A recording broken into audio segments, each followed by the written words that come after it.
the council. And Chris, did we have Chris Wall on? She was not going to be able to make it today. Okay, thank you, Andy. Okay, long list of members here, and thank you so much. I think we have actually a great turnout today. I'm not sure we're confident in that, so I'm very grateful that everyone is taking the time to be here today. With that, we'll move on to our review and approval of our draft meeting summary. Hey, Tara, my connection to the Zoom just dropped. So Okay. during introductions, I had trouble keeping up. Can I ask Steve, did we meet a quorum, or are we one short? I was a little worried we may be one short. Andy, you anticipated the email I was just crafting you. I counted 7. I have Tara, Walter, Peggy, Joe, Charlie, David, and Margaret as voting members on. Can we go back to the voting slide and tell me if I missed somebody?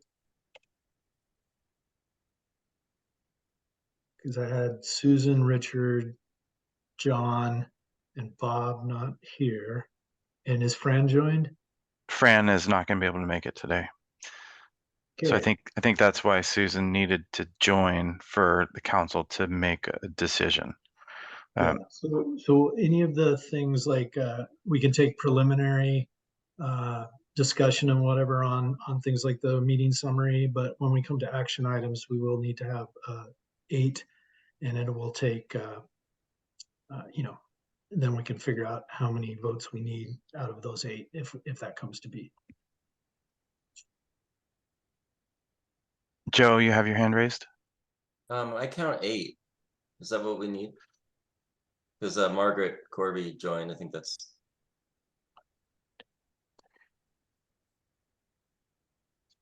Yeah, I count 8 as well. Excuse me. Okay, I don't think I had Jamie down. Jamie's here? Mm-hmm. Great. Okay, sorry. Can you stop? Can you pause the recording and delete the side spiel there and go back to your meeting? Thanks. Sorry. Thank you, Steve.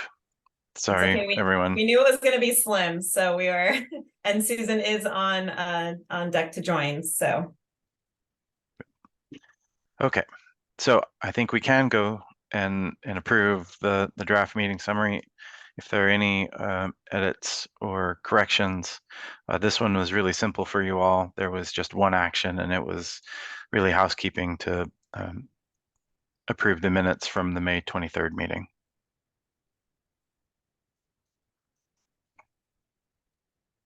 We want to give everyone just a minute to look at this document. Should have been emailed to all OPAC members and posted publicly.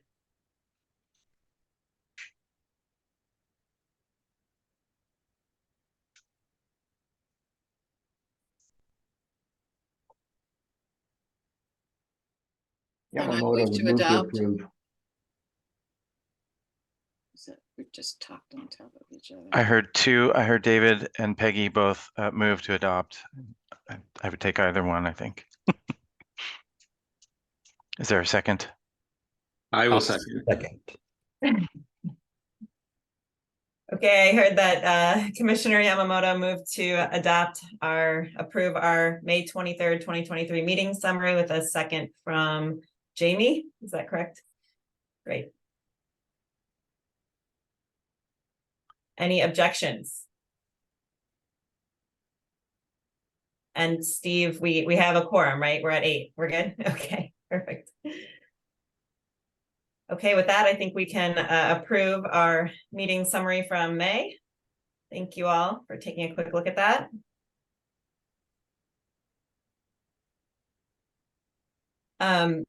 I did just receive a note from the governor's office that they will not be able to attend today for an update. So we will save that for our next meeting and move on to our next agenda item if everyone is prepared for that. Tara, I did speak with Karen earlier in the week. One of the things that she indicated she wanted to state to the group and to let you all know is that they have been doing rounds with different interest groups for different natural resource issues. They have not made it to the ocean focus area yet. So you can expect an introduction from the governor's office for ocean resource issues, to have a more direct conversation with her in the future. So I know that that was one of the things she was interested in relaying to the group, and I'll just put a pin in that to say that there is that intent, and she really regrets not being able to be here today, but looks forward to continuing to work with the ocean community. I see Charlie has his hand up, and then Walter. Yeah, I've been able to have a couple of conversations with Carr, and I have not been able to get a hold of Jeff. I don't know about the other members of the Ocean Policy Advisory Council. But since this is my last meeting, I will say that I think that connection with the governor's office is the entire point of this council, is to advise the governor's office. They're absent, them not being here has been a challenge. This has been through not just this current administration, but at the end of Kate Brown's administration, I felt like Jason Minor was also pretty absent. And given the amount of volunteer time that a lot of individuals give up on working groups and otherwise, I think it's really important for this council to be really steadfast moving forward and to build those relationships with the governor's office. Because I've given up a lot of time. And I know a lot of other individuals have given up a lot of time for their stakeholders in the state of Oregon. And I think it's important, and this body serves an important purpose. But that follow through is only as good as the relationship we have with the governor's office and their participation. And so I just want to put a pin in that for other members and encourage you to advocate for their participation in this.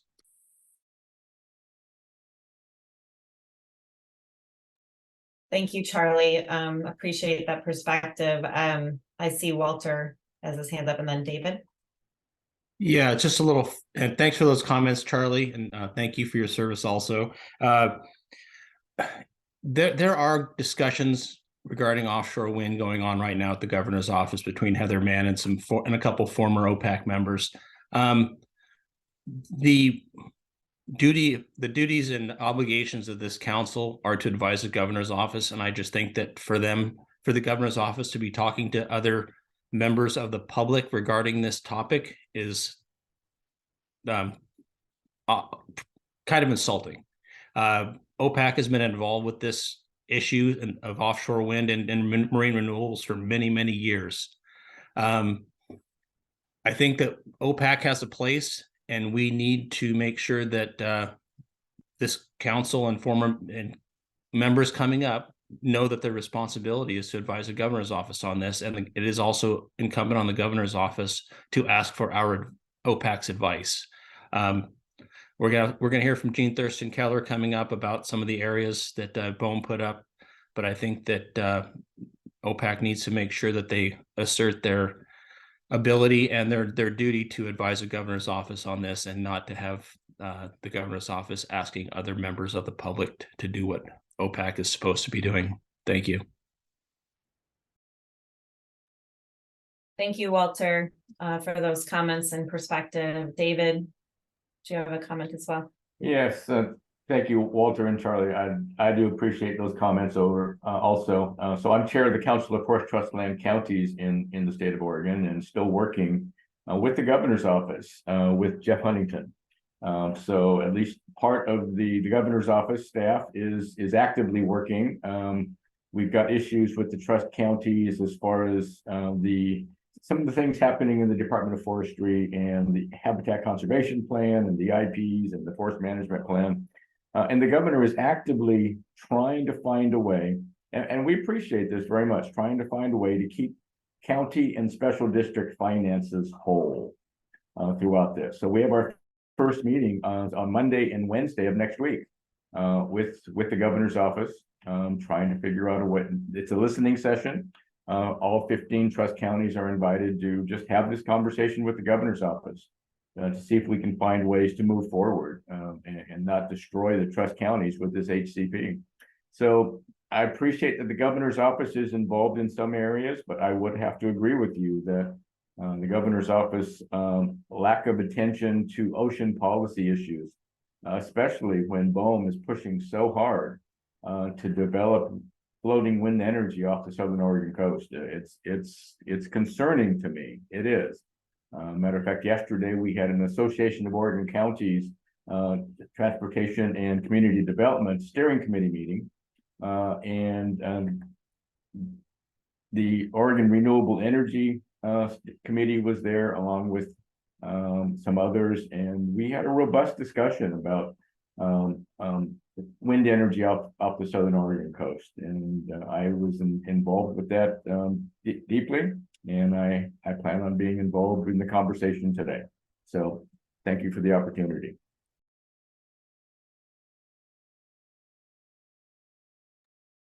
Thank you. I was just taking notes. Apologies for the slight delay coming off mute. Really appreciate all the comments that have made thus far, and in agreement that our role, our statutory mandate is to advise the governor on ocean issues, and not having their presence to hear our discussion and being responsive to our recommendations is frustrating. So that actually, I think, will take us really well into our next agenda item on marine reserves. If there are no other comments just specific to this issue or item. Okay. So I will give a little introduction on this item, and then I am going to turn it over to ODFW to talk a little bit more about the Marine Reserve Program and the current state of funding and staffing there. And then I also want to open the floor to a few others who have been working on this issue over the past many years, but specifically over the past legislative session. So a little background and overview and reminder: last September, OPAC did receive a report from the Scientific and Technical Advisory Committee on the 10-year assessment of Oregon's Marine Reserve Program. And that was mandated by Senate Bill 1510 to have this 10-year assessment come back and look at how we're doing on the reserves, how effective they were, how well they were designed and have been implemented. That report was prepared by researchers at Oregon State University and reviewed by STAC. ODFW also had a report of their own internally on the Marine Reserve Program. And generally, that report found that our marine reserves were effectively designed and implemented to achieve the goals put forward by the state. But it also put forward key recommendations around that program, including additional funding for the Oregon Department of Fish and Wildlife to carry out the monitoring and other mandates of the program, and also develop a new adaptive management plan. So OPAC, in response to that report, OPAC agreed by consensus with the recommendations, including its support for funding ODFW and the program. And we sent a letter to Governor Brown at the time, back in September of 2022, expressing that support for all of the recommendations that had come forward and for further funding those programs. Subsequent to that, a bill was introduced in the legislature, HB 2903, which was put forward by the Coastal Caucus. They were all in support of that bill.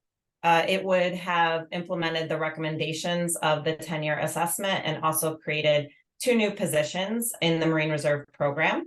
That bill did not pass, but had a lot of good support behind it. And at the end of the budget cycle, we did also learn that one position was cut from the Marine Reserve Program. And so that is just some background and catching everyone up and reminding where we were from last year and the discussions that have already been had at OPAC. With that, I am going to turn it over to Scott with ODFW to just talk a little more about the state of the program and the agency's budget and where we're at. Sure. Thanks, Tara. Thanks for the introduction. Yeah, I guess I was, I'm ready to just talk about that loss of the communications position.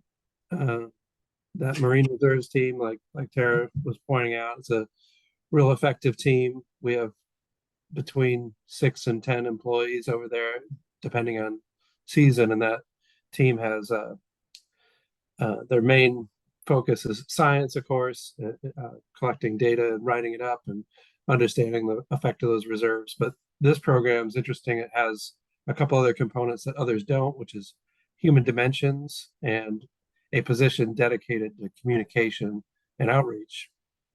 That communication outreach position is the one that was lost. It had been classified as an NRS3. It's kind of jargony, but it's basically a high-level biologist. They were do stuff like develop outreach materials, work with community groups and fishermen, people concerned with marine reserves. So that position got lost, and we've gone over this. There's a lot of work in the last year concerning this, but kind of it got lost in kind of a perfect storm situation.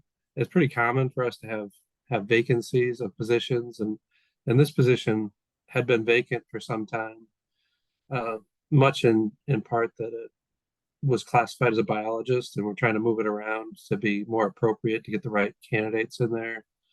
And we did include it in our agency's recommended budget.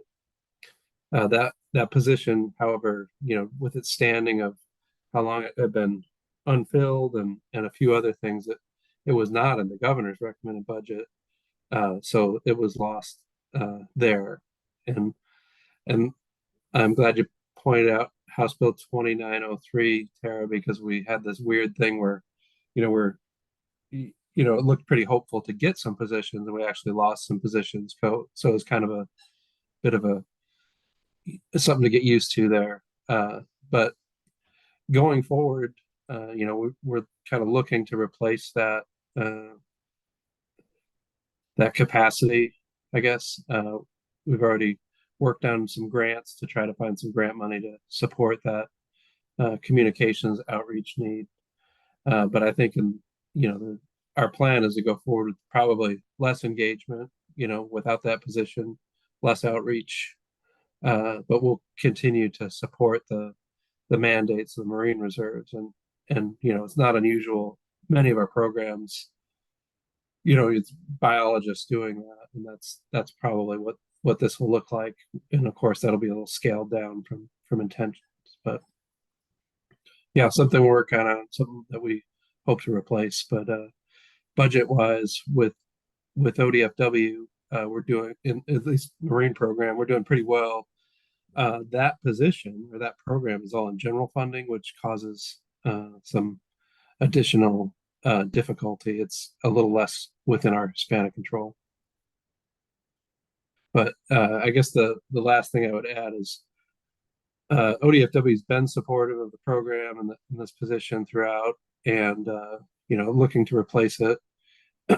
However, that's possible. They're kind of some long shot things right now, but we've been supportive, and there hasn't been any discussion of changing policies about the marine reserves opening to fishing or something like that. Like this is purely maybe some type of administrative hiccup, not a policy issue.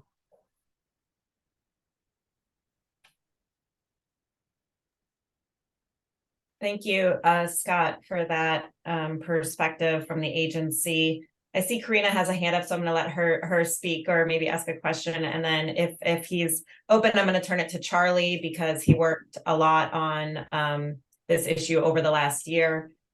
So Karina, would you like to? Yeah, I guess I have a question / comment, but losing communications on a program that depends on constituent knowledge and behaviors and understanding of the program seems like a problem. And I would be interested to hear what Scott thinks about, how it affects the effectiveness. I can wait till the end, but I just wanted to flag that I actually think it's an important position for the program and for its success.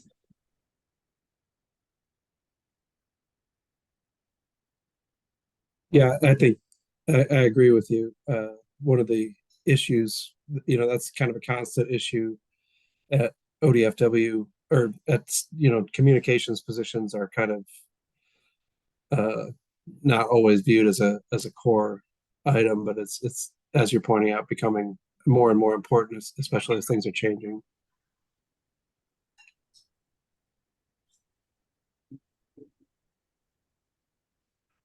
Yeah, that's an important point. That, one of the main parts of the Marine Reserve's design and program is the human dimension piece and how important these are to our coastal communities and communicating that. So I do agree with those comments, Karina. Margaret, I see you had your hand up next.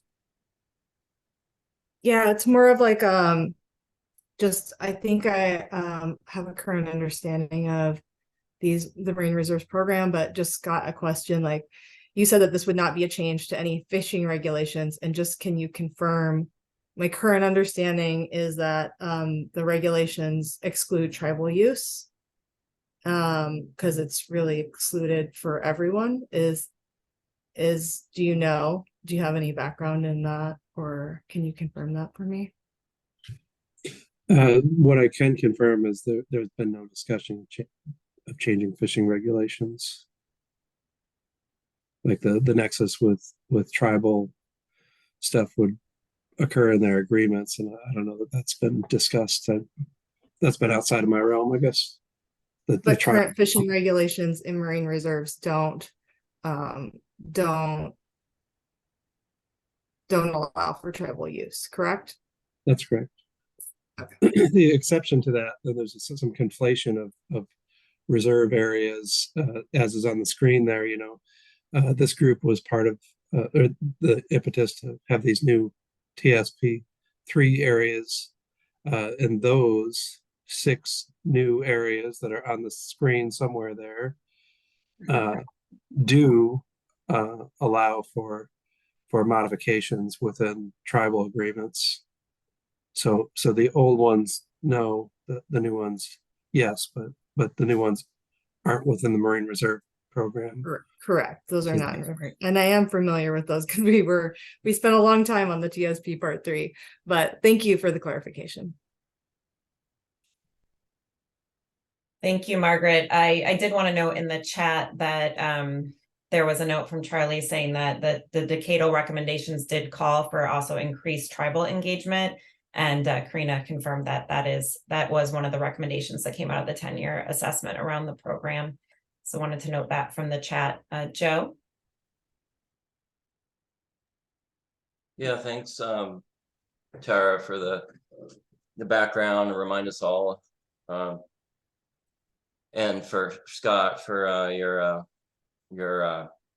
discussion on the community engagement position. I'll just say that for myself and for Portland Audubon, we work very closely with a lot of the community groups on the coast. And it's from Portland. There's someone can mute, please. I think Peggy. I just would say that the communities on the coast are very concerned about the lack of that community engagement position being reinstated, and there's a lot of work by community members to ask for that position to be reinstated in the governor's office, to leadership at ODFW. There's testimony provided at the ODFW commission. There's really a lot of work put in last legislative session to really reiterate to the governor's office and to leadership at ODFW that that's a vital position. And also that bill, HB 2903, but had bipartisan support, as you mentioned, Tara, fit along with all the science-based recommendations with OSU to strengthen the program. And yet we see that bill did not pass. And so I think a lot of people are left kind of scratching their heads about, if we can't get this bill that's very non-controversial, didn't call for expanding reserves or anything like that, just called for strengthening the program based on a rigorous review by OSU.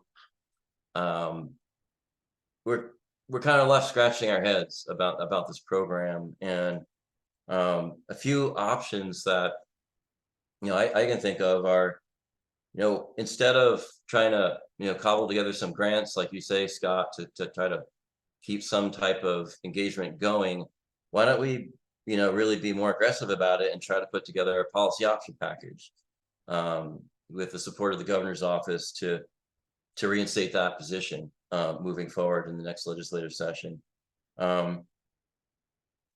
Another alternative is to think about if we're not seeing the leadership from folks at ODFW or the governor's office to really support this program,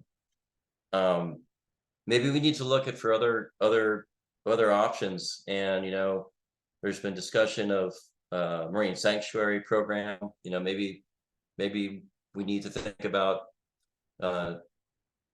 engaging with NOAA and seeing what kind of resources they have to bolster a marine reserve program through a national marine sanctuary kind of model.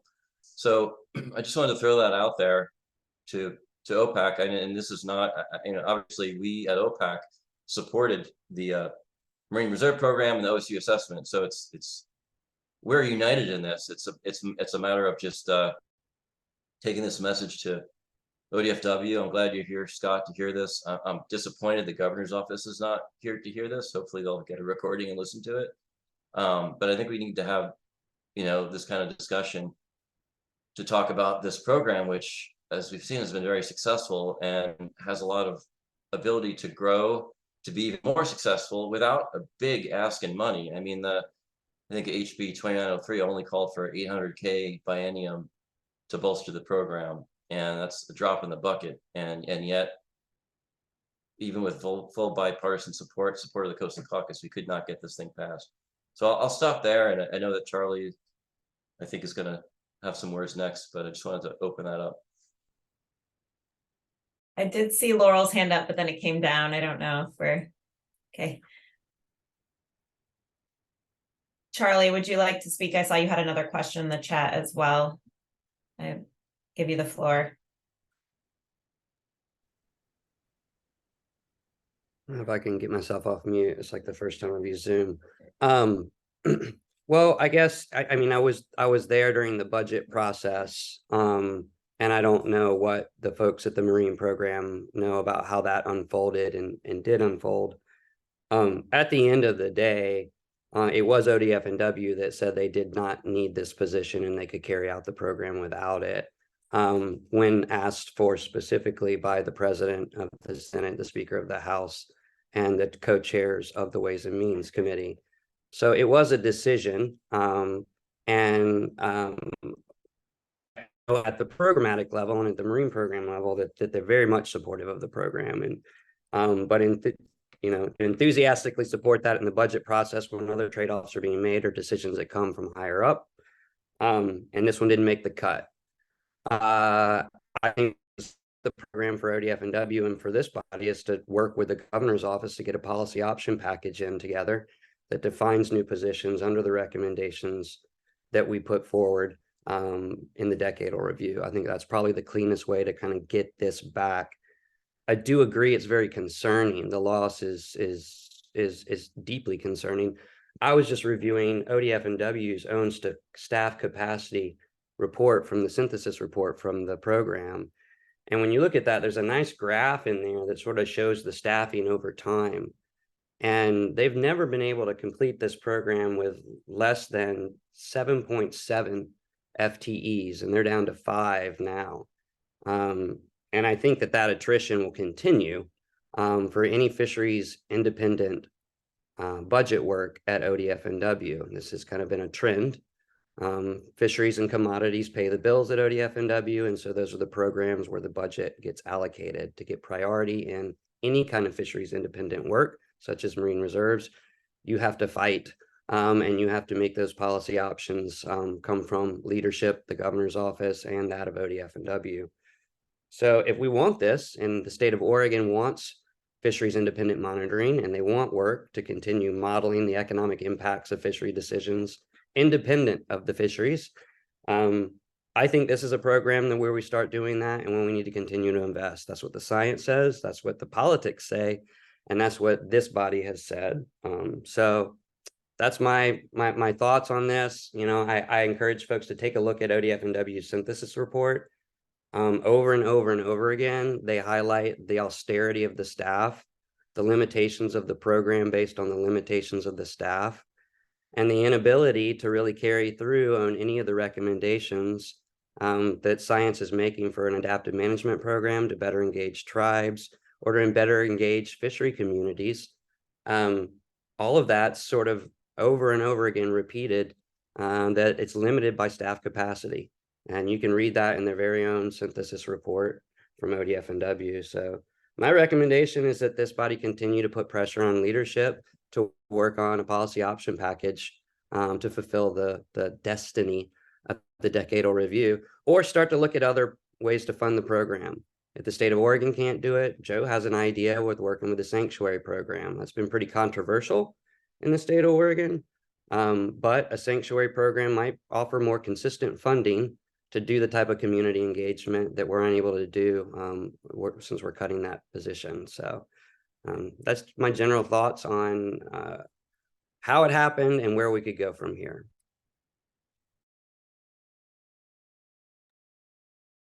Thank you, Charlie. Yeah, I did have a question of Scott. I heard you say that ODFW will continue to do the work, you know, to meet the mandates of the program, but in a scaled back capacity and manner. And I think I'm really struggling with that, given the information we've been presented with that already shows that ODFW has been working in a scaled back capacity and having to do that increasingly. The ability to do the monitoring work in the reserves, the partnership with the fishing community. I know that there has been a ton of work with fishermen and really helped bring that partnership together in the program. So I just don't know if you could speak a little bit to, in scaling back, what does that mean for those programs, the partnerships with fishing community members, and our ability to actually monitor and adapt with the ongoing program? Yeah, I mean, it's not the mandates themselves are kind of broad, and there's what we have done, and if I was just, you know, we have to do something going forward, so we're not going to drop those mandates completely. So what that is we'll put in the effort we can to meet those mandates, and the expectation of, you know, the current staff to meet them to a T or exceed them in that area without that position, you know, wouldn't really be there. But yeah, I mean, it's file under the file. You have to make something work. You know, we have to go forward, and we're not going to drop that completely. Is I guess what I would say about that. You know, we're looking for funding. It's pretty common, like I said before, for our other projects to send biologists out to do some of that work. So making something work, I guess that is what I would say. You know, there's not another choice there. Thank you. Anyone else have any comments on this item? Part of our consideration for action here today was reiterating our support for the program and need for funding, and having the council give the executive committee the authority to write a letter on the council's behalf to the governor's office, reiterating all of everything that's been said here today and summarizing that, given our previous letter was sent to the previous administration, making sure that we are keeping in touch with this administration and flagging how important this is, and that OPEC's support. So that's on the Marine Reserve side of things. I know we also have our Rocky Habitat work that is going to need funding for implementation, and we today are scheduled to take action on TSP Part 4, which will also potentially need some funding for agencies to do that rulemaking and work. So wanted to flag all of the needs for marine program funding across the board as well. And our letter could be broader than just the reserve program, talking about the needs for staffing for all of the issues facing our oceans and coasts. And Margaret, I see you have your hand up. Yeah, I just wanted to state that this is a very, I think, hard ask for me, because I think, you know, I'm here like representing tribal sovereigns in Oregon, and I think they may have their own positions and with respect to marine reserves, and like I mentioned earlier, those areas are excluded for subsistence and ceremonial harvest by tribes in Oregon, so people cannot use those areas currently. And I guess if any engagement is engagement, but I would just say that, like, what, you know, are there opportunities if a support letter was going to be written by OPAC for that to kind of support or recognize the exclusion of the tribal uses and co-management in these areas, and hopefully have a new position that supports higher coordination with tribes, maybe even, you know, advancing relationships for marine reserves, and then, you know, really looking at an advancement of coordination management in those areas, like towards that as the end goal. So I just want to say that out loud, because I think it's a difficult place for me to be, and I want to be, you know, I can't represent the tribes, so I'm not here speaking on behalf of any of them, but at least if I was gonna support a letter, I would want it to have some of those elements included in it, or a policy package. I don't know if anyone else has a response to that, but absolutely, I think, and that was part of the recommendations of the 10-year report, was that increased tribal engagement and making sure that we're headed in that direction. So I think that could be something that is part of a letter. I read the report, and I would just say I don't know if it fully, I mean, engagement is working with tribes, but I don't know whether it recognized kind of the wrongs that were done with the Marine Reserve Program in Oregon, and that when it was done, it really wasn't done in a way that I think, you know, really they've had full consultation with tribes or consent by tribes to exclude those areas from harvest in perpetuity. So I would just appreciate if that kind of context was laid out in a package. I see a couple hands up, maybe in response, Joe. I was gonna say, in response to Margaret's comment, but also just overall to the direction of recommendation for another letter to the governor's office, I think for this one, making it more urgent and making it specific to policy option packages for the community engagement position. And I do think that you brought up, Tara, is maybe we can think of that community engagement position as supporting not just the Marine Reserve Program, but also the Rocky Habitat Program, as there's overlap in community engagement there. So maybe that's one way to frame it. And then also, I think, you know, policy option package for what's recommended in the OSU assessment. I think there was a ecologist position, an additional ecologist position, as well as a economist. So I think it's really important to be specific in that letter about what we are wanting and what we're recommending. And then finally, yeah, I agree totally with Margaret's concerns and recommendation that specifically in the community engagement position, there could be a piece to that should be specific in the letter, that a part of that job would be coordination with higher coordination with the tribes, and also integrating that those concerns Margaret expressed around you know, the harvest issues with tribes. So I'll just leave it at that, but I think that's important to include in the letter. All those things. Charlie. I was just going to offer some solidarity there for Margaret. I feel like that process kind of repeated itself with part 3, and you know, here we are where we got to the end of that process. And there were some efforts made to engage various groups and stakeholders, and thinking about how that happened over time and paralleling that with marine reserves. It is very disingenuous for us not to follow through with full funding. And so I agree with what Joe mentioned, is that we might highlight other recommendations and other sacrifices from other groups that have been made during part 3, as well as the Marine Reserve Program, that need follow through and funding and need that support. Otherwise, it's really hard for a lot of these groups. And I think back to, the fishing communities that didn't support marine reserves, and it was a lot of sacrifice for them.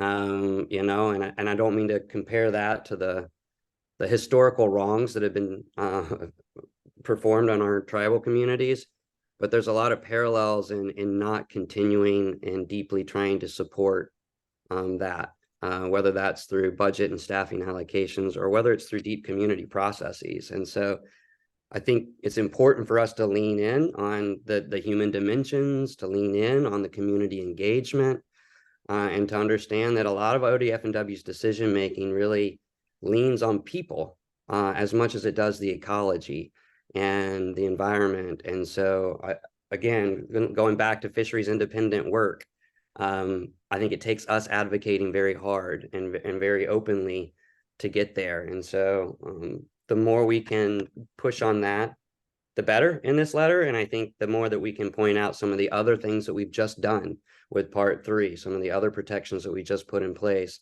and some of the other agreements that might have been made or not made during that time period, and how we're going to follow through with them in a lack of funding.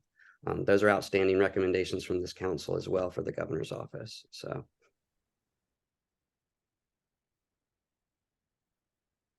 Karina. You're still on mute. You think I never use Zoom. Thank you for letting me know. I wanted to echo some of the recommendations that are coming out, particularly regarding tribal rights, perspectives, priorities. I want to remind the council that the ODF, the reports that were presented were opaque in a lot of ways with respect to tribal perspectives, priorities, rights, in part because that consultation happened, I think, if it did, we're not sure. We really don't know. There was some consultation. We don't know what the results of that consultation were. We don't know what the positions were that were expressed. And I would like to suggest, and Margaret, please correct me if I'm mistaken, but given that this is a governor's advisory group and we're recommending a policy package and tribes have sovereign rights, there should probably be a recommendation for government consultation between the governor's office or the relevant government entity and the tribes about their perspectives on the Marine Reserves Program. That's my recommendation.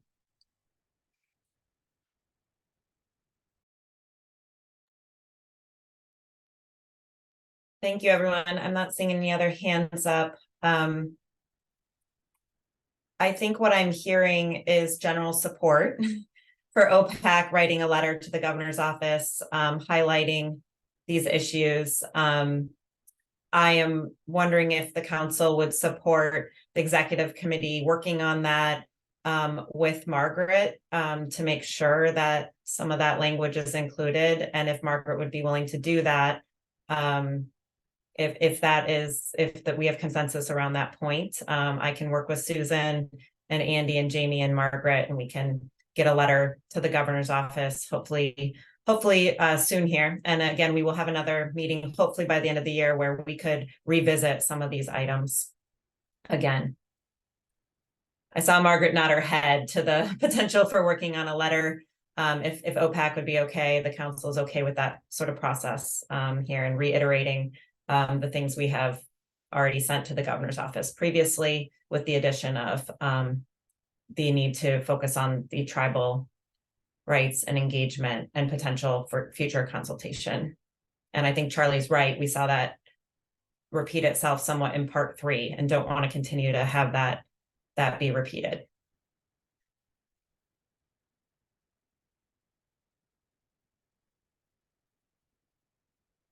Thank you, Margaret, for being willing. I'm not hearing any objections, so Andy, is that enough direction here for us to work amongst the exec committee and with Margaret and get a letter together? If the group is comfortable with me stating that there's consensus for the executive committee to write a letter as you have described, then I think that is good enough, and I can report that on our meeting summary, and then we can go to task. Steve, does that sound good? Thumbs up from Steve. Okay.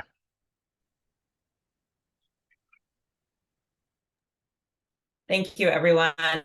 Really appreciate that discussion. It's an important one. Oh, Margaret, I saw your hand.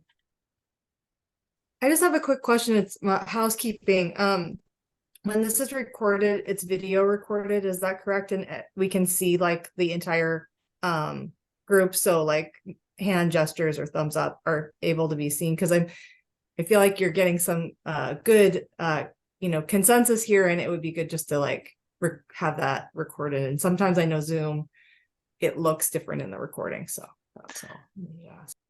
Yes, Margaret. When we are not sharing a screen, I believe all of the little Hollywood squares are visible in the recording.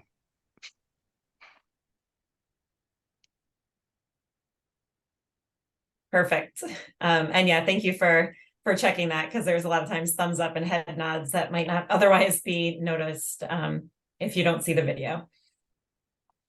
Okay, well, thank you for being efficient, and we are staying right on schedule. So I appreciate everyone keeping their comments succinct and being efficient here. With that, we're ready to turn to our next agenda item. We are going to be getting a presentation from BOEM on the draft wind energy areas that were recently put out for Oregon. So with that, I will turn it over to our presenters. I will let Andy turn it over to our presenters. Yeah, Jessica, you should be able to go ahead and share your screen. And Jean and Jessica, you are free to take it away.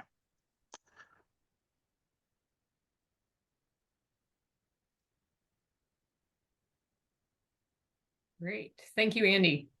Hello, everyone. My name is Jean Thurston Keller, and I'm the BOEM Oregon Intergovernmental Renewable Energy Task Force Coordinator and the BOEM State Lead for Oregon. And on behalf of my BOEM colleagues, I want to thank you for taking the time to invite us to this body. Next slide. Today, we're going to provide you a brief overview of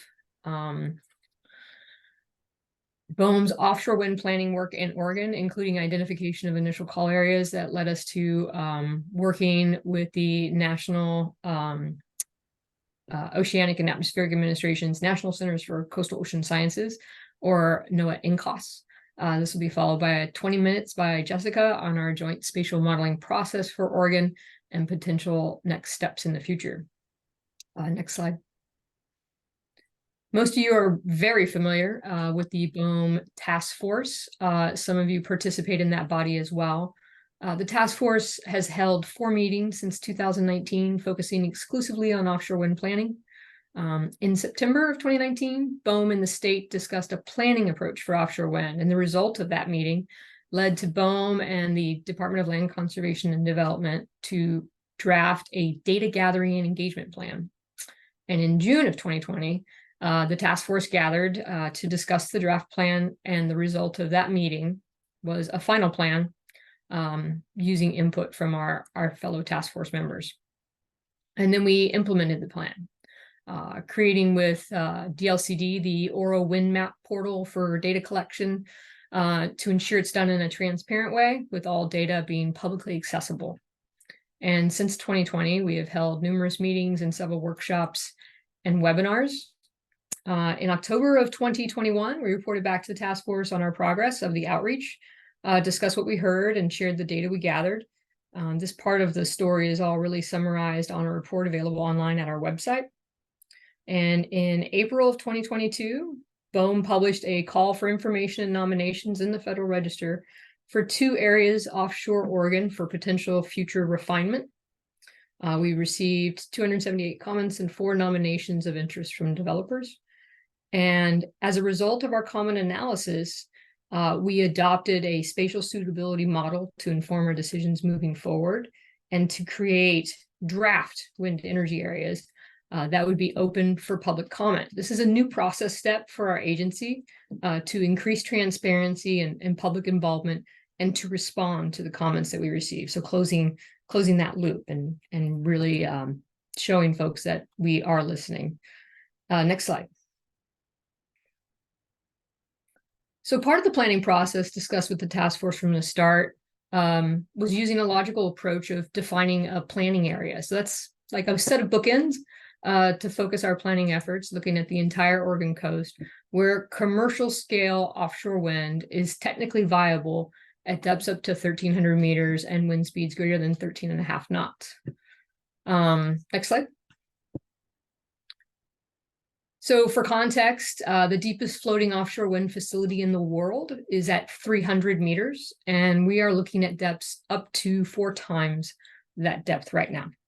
So these call areas were designed to avoid the steep slopes of greater than 10 degrees, which really are found along our continental slope from 1,300 meters out to 3,000 meters. Slope drops off very rapidly here in Oregon, as you are all aware. Next slide. So this is a really busy map, so give me a moment to get through it. BOEM selected a buffer from shore of 12 nautical miles. This is to avoid a good amount of nearshore fishing, as well as crabbing locations, and also reducing visual impacts from shore of any potential development. This is also where there is more concentrated wildlife, including shorebirds, migratory species such as whales. Next, following this logical approach, we considered wind speeds, which is that checkered box in the background there.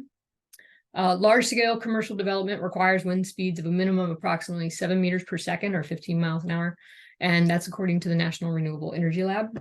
And so this contributes to lower cost of energy, known as LCOE, which is an important factor in the feasibility and cost of projects. So generally, the higher the amount of energy production, the lower the cost of energy. BOEM also considered paleo shorelines, which is outlined in the orange and red, that kind of juts out a little bit over there, just south of Newport. And we avoided these areas based on scientific modeling study of ancient paleo shorelines off the Pacific coastline. You'll see in dark red, undersea canyons. These are geologically challenging and due to topographic extremes. I think it's self-explanatory a little bit why we would avoid undersea canyons. So you can see those areas down by Port Orford and up by Portland. And then finally, we avoided the crabber tug tow lanes, critical for maritime safety and navigation. That's a voluntary agreement for the lanes. It's worked really well over the years. I know you're all very familiar with it. We also avoided, to the maximum extent practicable, the existing undersea cables. So there's a lot of cables to shore in Oregon, typically telecommunications cable going out into the Pacific. Next slide. So one of the comments we received was to look at data going all the way up to 2021 for fishing. And so we have some VMS model data up to 2021 for some of the major fishing sectors offshore Oregon. As this map and the previous one shows, there are no areas offshore Oregon without some amount of conflict.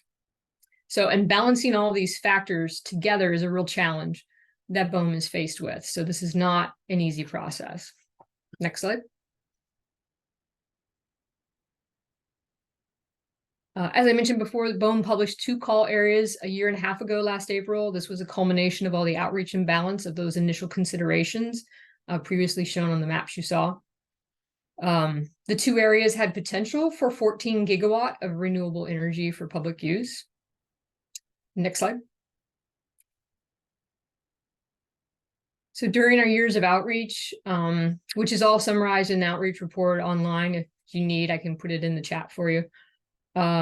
These are some common themes that we have heard. These include visual impacts from offshore wind farms, impacts to cultural resources and Native American lifeways, the role and need for offshore wind energy as part of Oregon's energy portfolio, including potential impacts to ratepayer costs. We heard about economic impacts and opportunities, so the pros and cons of economics associated with offshore wind, but also the socioeconomic impacts to fishing activities, the long-term impact on the livelihood to fishermen and other ocean users. And we also heard a common theme of potential environmental impacts, including noise impacts, disruptive species behaviors, migratory patterns on various species of wildlife. This is very similar, all these concerns that have been seen for offshore wind in Europe, as well as on the East Coast. There is a lot more fishing offshore Oregon than some other locations, so we have been very seriously considering fishing. And we have also heard overall support for continual and meaningful engagement with potentially affected and interested users. Next slide. So what has BOEM done about all these things we've heard? So we added the draft wind energy area step to our process. This is to improve transparency and allow for input, more input from the public and the tribes. Draft wind energy development includes input from our government to government consultations, engagement and partnering with federal and state agencies, as well as looking at all the public comments that we received, and really working through a spatial suitability modeling process. And you're going to hear about that from Jessica in just a few minutes. We also increased fishing outreach discussions and opportunities for input. And we provided information on the draft wind energy areas to Oregon's tribal nations for consideration and input prior to publication in the Federal Register, which we published the draft wind energy areas 3 weeks ago now. I think it is August 15th. And then also we created a full-time tribal liaison position. We also hired a full-time fisheries position at BOEM's Pacific office. And then we conducted a visual simulations study. So looking at all those comments we received pertaining to visual impacts or potential visual impacts. Next slide. With that, I will hand the proverbial microphone over to Jessica, who will really get into the details of the spatial suitability modeling effort. Thanks. Thank you, Jean. And I just wanted to thank the council for the opportunity to be here today and present the spatial suitability modeling results. I'm Jessica Carlton. I'm a GIS analyst with NOAA's National Centers for Coastal Ocean Science, and I'm the West Coast Geospatial Coordinator for the Coastal and Marine Spatial Planning team.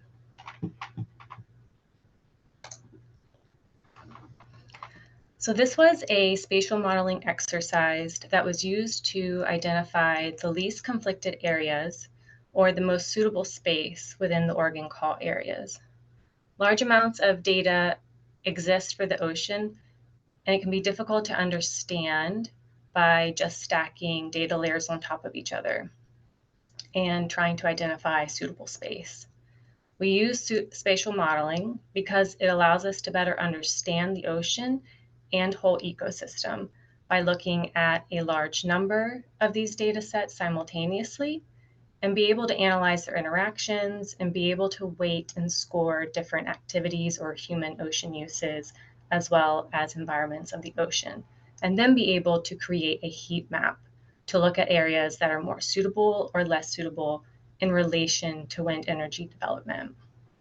To the right of the screen is the spatial planning workflow that was developed for the Oregon Wind Energy Area Model and contains the logical steps taken in the modeling process. By building a suitability model, you are required to set rules and parameters and have documented methods which aids in transparency. In addition, this approach allows us to run scenarios where we can run the model using different weights and scores for the data inputs.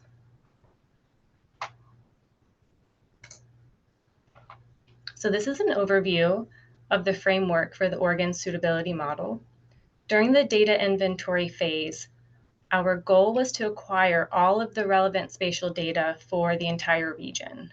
This included mining data that are available to the public on data portals such as Aura WindMap, as well as engaging with state and federal agencies to also acquire non-publicly available data. This also provides the opportunity to discuss with these agencies which data are the best and most up to date. We then take the master data inventory to BOEM and their planning siting team, along with their subject matter experts, and select the data to be included in the model. These data are then grouped into submodels based on topic. For Oregon, we have 5 submodels. That is the constraints, industry and operations, fisheries, wind, and natural resources. These data are placed onto a 10-acre hexagonal grid that was created for the call areas. We then work with BOEM to assign scores to each of the data layers, and those scores are used to calculate a final suitability score for each of those 10-acre grid cells. We can then relate these scores to the other cells and produce a heat map that shows the relative suitability across the call areas.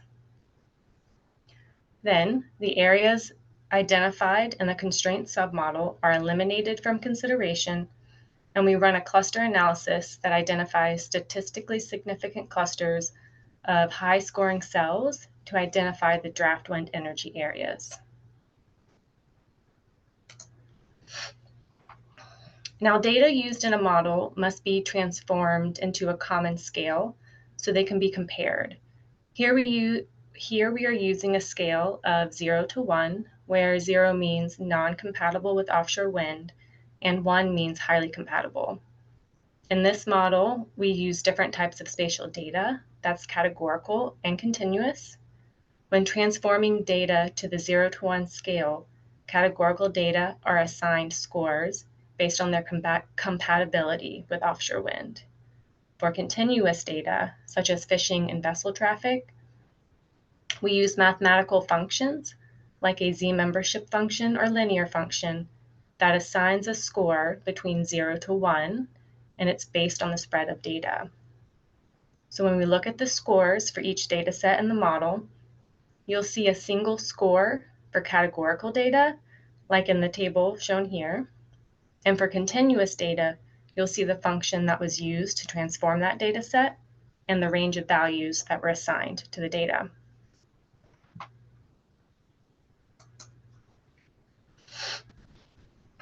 One thing you'll see as we move forward and look at the Oregon model is the term combined data layers. The Oregon wind energy model used multiple combined data layers that were developed to group certain data by topic within a submodel. This is a method used in our other marine spatial planning models and is created by combining multiple layers and calculating a suitability score to be used as a single combined data layer in the model. In this map here on the screen, this is the protected species combined layer that was created with our colleagues at the National Marine Fisheries Service that was used in the Gulf of Mexico aquaculture opportunity areas. So by combining these different species layers, we can identify hotspots of marine mammal activity and other sensitive areas for protected species.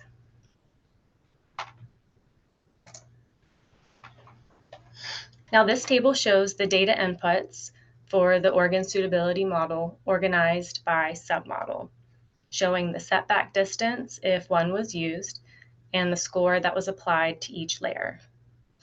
Now we'll dive into each of the submodels and look at the data and relative suitability results for each. First, we have the constraints. Now constraints are data layers for areas that are likely to limit wind energy development. This submodel contains two data layers.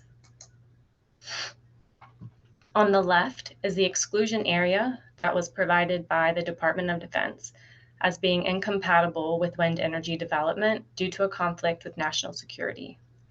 This data layer alone constrains about 50% of the call areas. The next is a proposed fairway zone provided by the U.S. Coast Guard as part of the Pacific Coast Port Access Route Study. And this area was considered a navigational constraint due to vessel traffic. This data layer alone constrained about 18% of the call areas.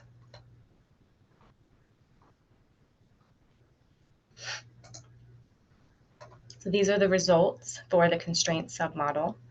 The region in red that is constrained by both the DoD and Coast Guard data layers, and the suitable areas are in blue, which can move forward in the suitability analysis. So overall, the constraints resulted in a 57.59% reduction in the call areas.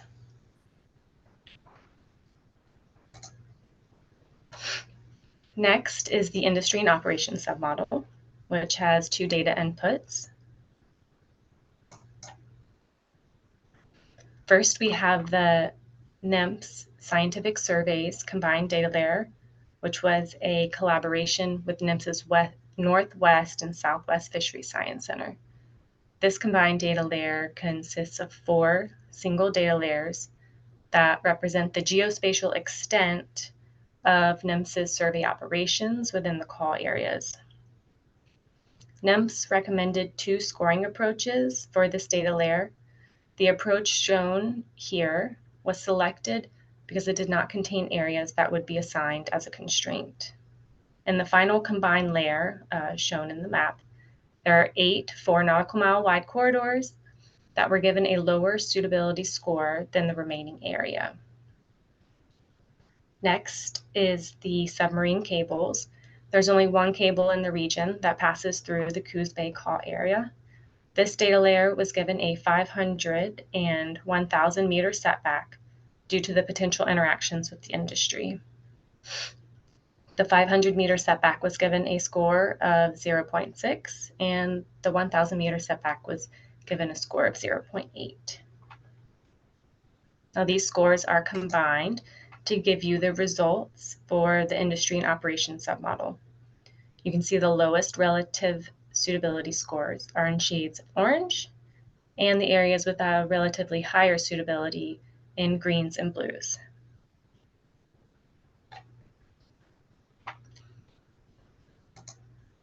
Next is the natural resources submodel. This submodel contains 3 different combined data layers. First, we'll start with the NIMS protected species combined layer, which was a collaboration with NIMS's West Coast region. This combined layer consists of 5 species data layers that were identified by NIMS as being highly vulnerable to wind energy development within the call areas, and are either listed under the Endangered Species Act or protected under the Marine Mammal Protection Act. This layer included portions of critical habitat for leatherback sea turtles, critical habitat for southern resident killer whales, portions of critical habitat and foraging areas for both the Central America and Mexico distinct population segments for humpback whales, and portion of the foraging area for blue whales. NIMS recommended scoring approaches for this data layer, and the one shown was selected for the model because it did not contain areas that would be placed in the constraint submodel. The final relative suitability scores for this data layer shown in the map, and the areas identified as being less suitable for offshore wind development are seen here in shades of orange and yellow.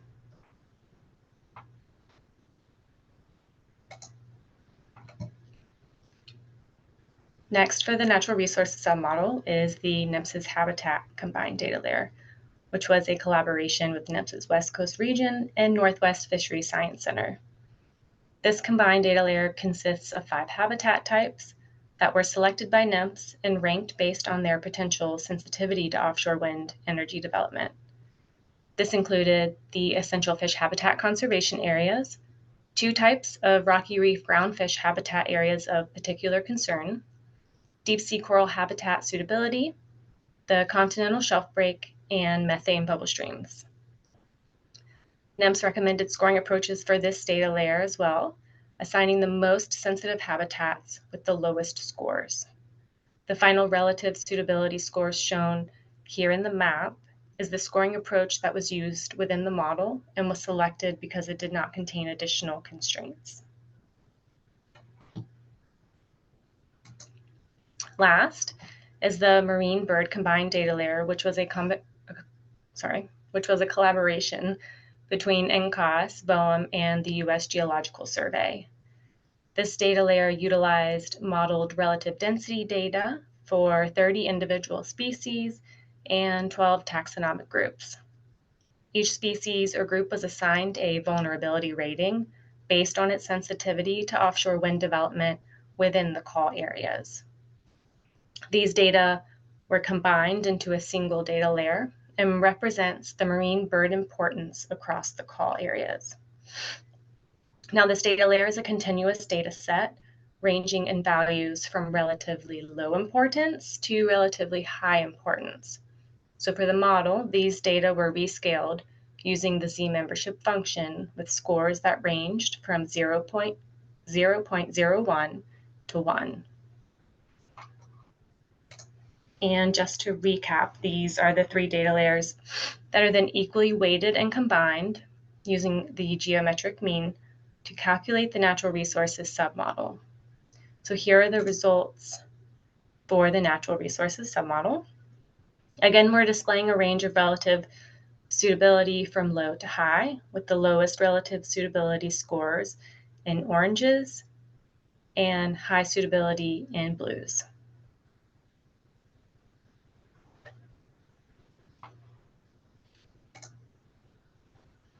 Next, we have the fisheries submodel, containing a combined data layer that was created by NEMS and the Oregon Department of Fish and Wildlife. This data layer consists of 9 fisheries listed here on the left. To develop this combined layer, NEMS and ODF&W combined fishing effort and revenue data to create a ranked importance value layer for each fishery.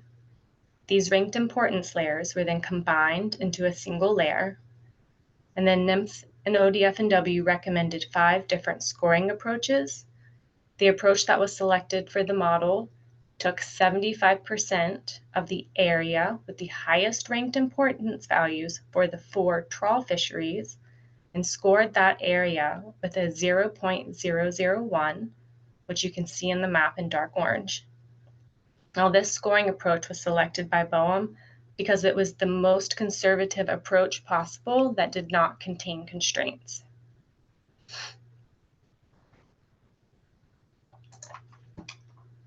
So here are the relative suitability results for the fisheries submodel. Since there was only one data input for this submodel, it retains the suitability scores from the fisheries combined layer, which is then used in the final suitability calculation.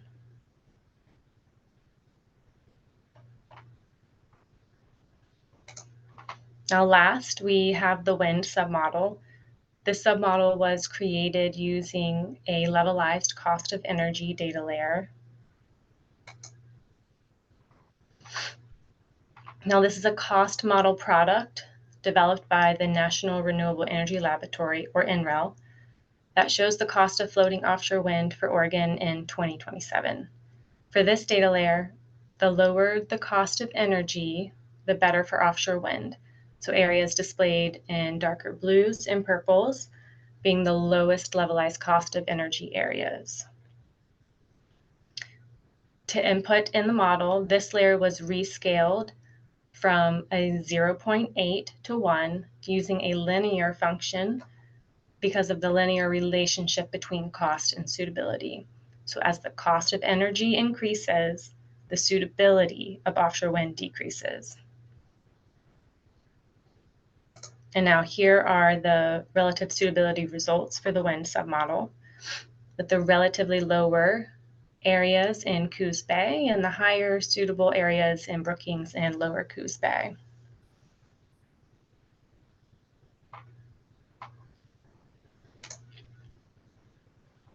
Now to recap, here are the results from all 5 submodels together.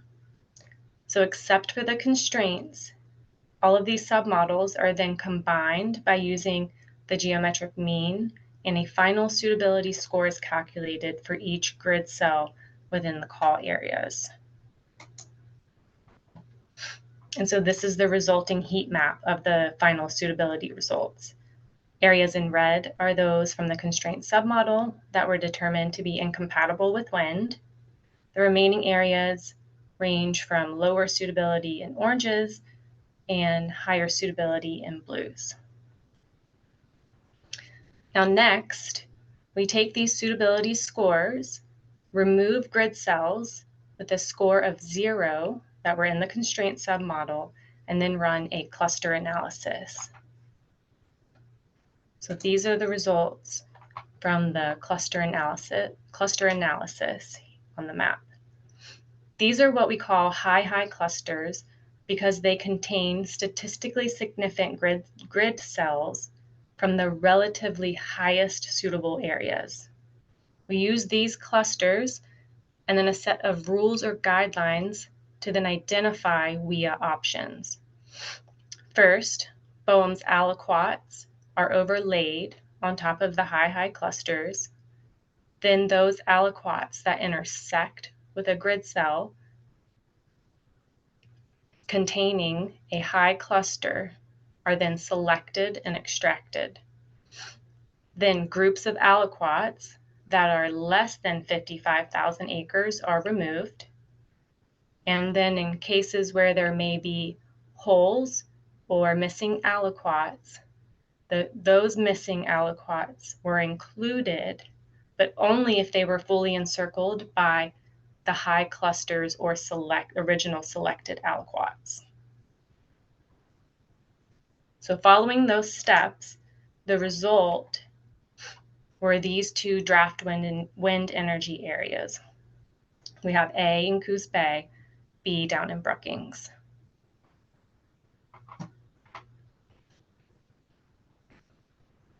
Now the next few slides are what we call characterization or model performance.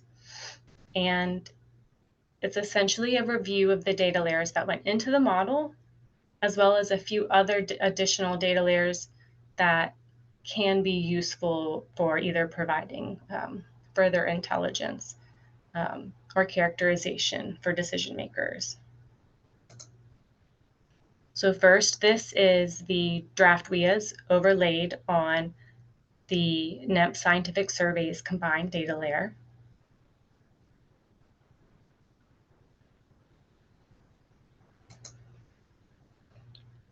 This is the draft WIAs on top of the NEMP's Protected Species combined data layer. Again, these are the scores for this data layer that went into the natural resources submodel.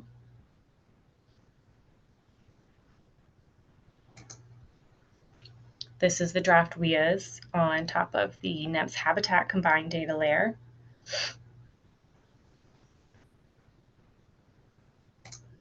And then on top of the marine bird importance data layer, also went into the natural resources submodel.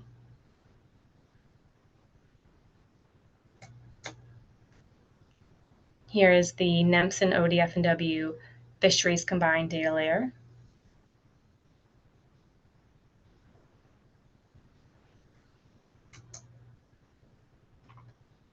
And then this is the draft WIAs on top of the VMS all fishing from years 2010 to 2021. Now this data layer is one of those that I spoke of that wasn't in the model, but we can see where we can further characterize the draft WIAs by overlaying them on additional data layers that were not included.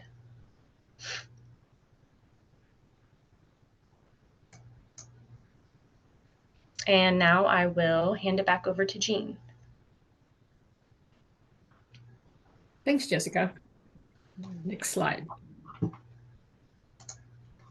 So Jessica showed you the draft wind energy areas. This is a little bit of information on those areas for you based on what BOEM would be looking at for some of the visual impacts, as well as what would be the potential energy produced.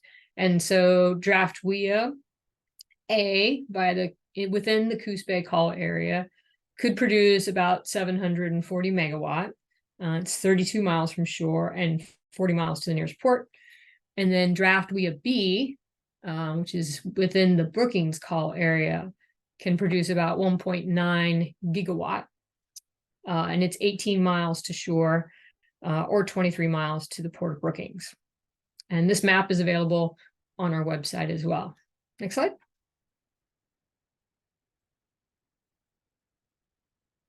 And so what are the next steps in our process?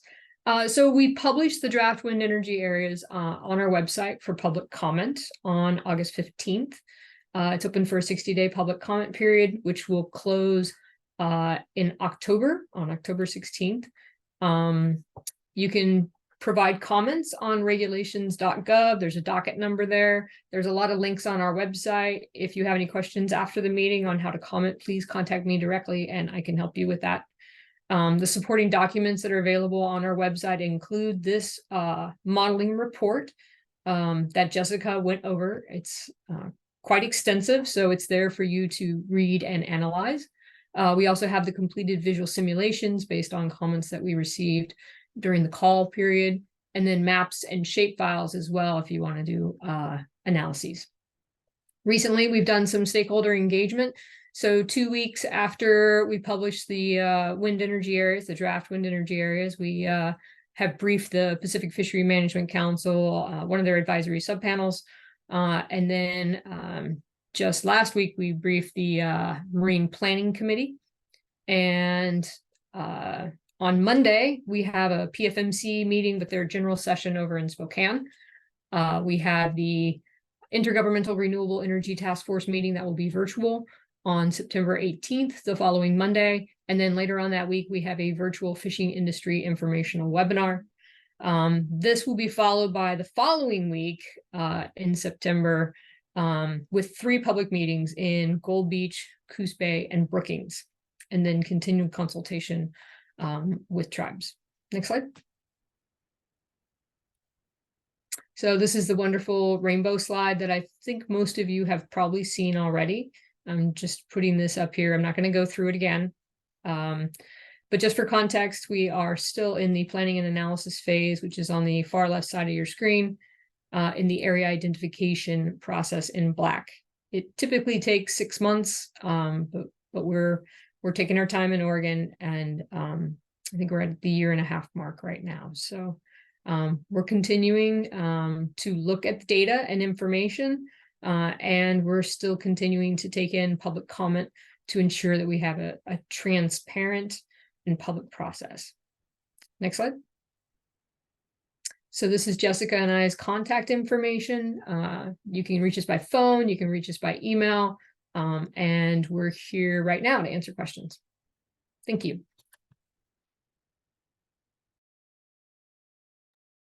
Thank you so much for that presentation. I assume we're going to have some questions from OPAC members, but I'm not seeing any hands at the moment. Scott.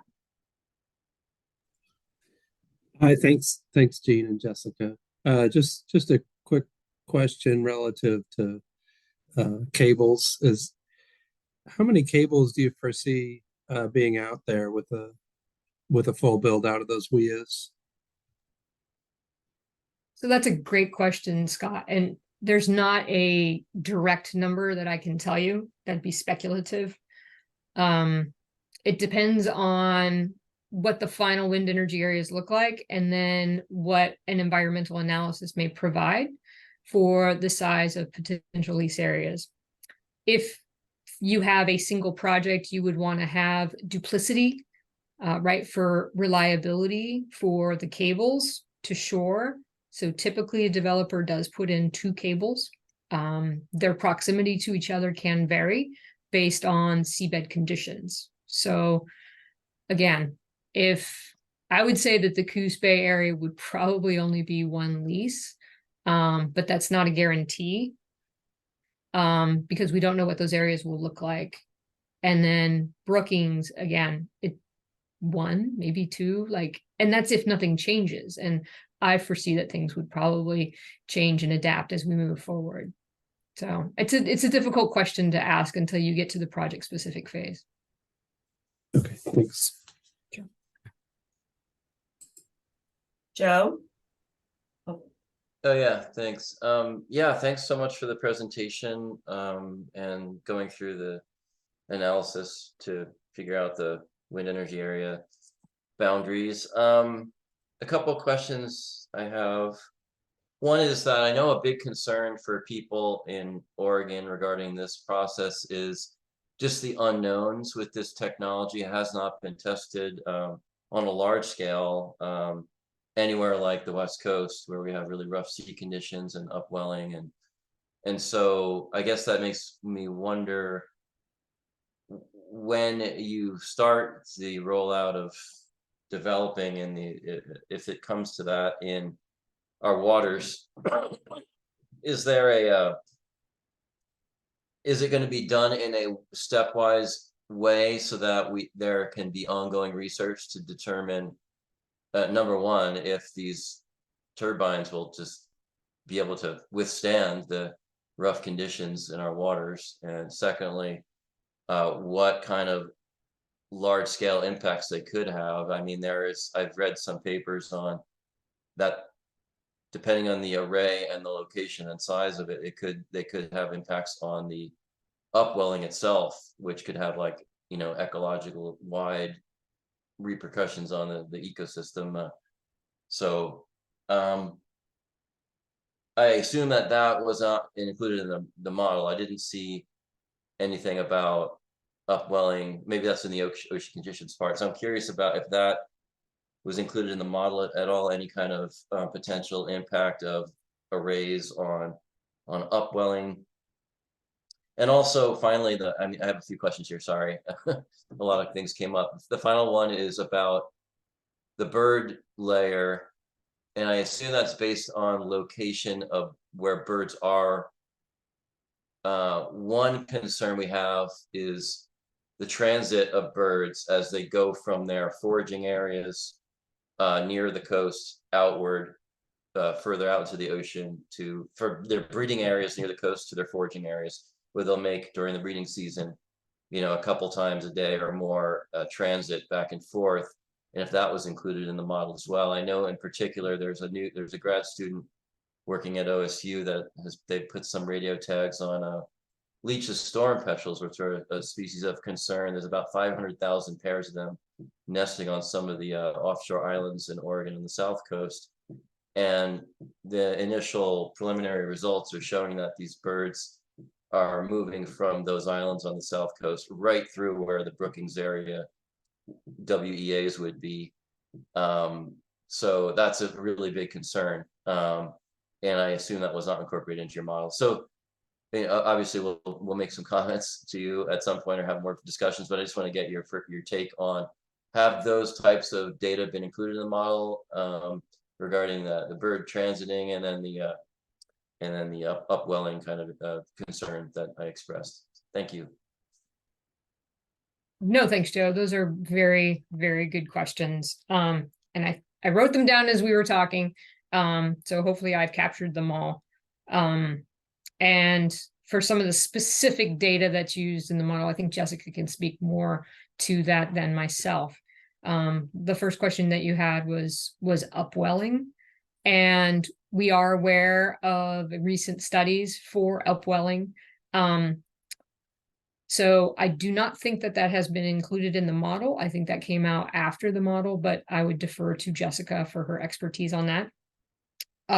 In terms of technology, so yes, floating offshore wind technology, relatively new in comparison to oil and gas technology, using a combination of two very familiar technologies. Floating oil platforms have been used quite extensively. So the floating technology is kind of being married to offshore wind technology, which has also been pretty proven. So in 1991, the first offshore wind turbine was installed offshore Europe. Now, mind you, that was a monopile. That was not a floating turbine. 2009 was when we had floating turbines. And so there is technology, especially most of the floating technology right now in the world is focused on in Europe. There are some advances in Japan. Where in Europe they've been in place the longest and studied the most is in the North Sea. So very extreme conditions in the North Sea.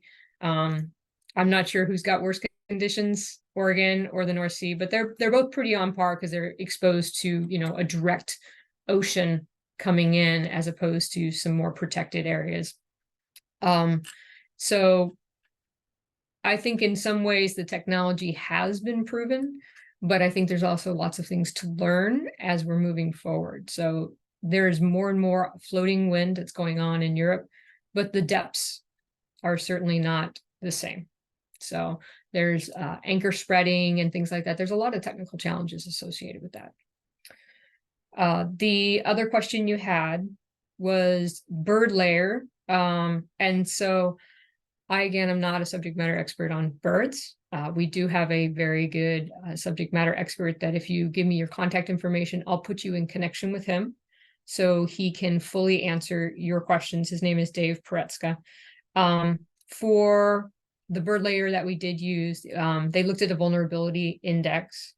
So looking at the heights, foraging activities that species will fly at and where they're active. And that was all used in the analyses. And I think Jessica can talk a little bit more specifically about those bird layers. But again, I really would like to get you in touch with Dave Peretska directly. He can really fully answer that question. I don't know the answer on transit.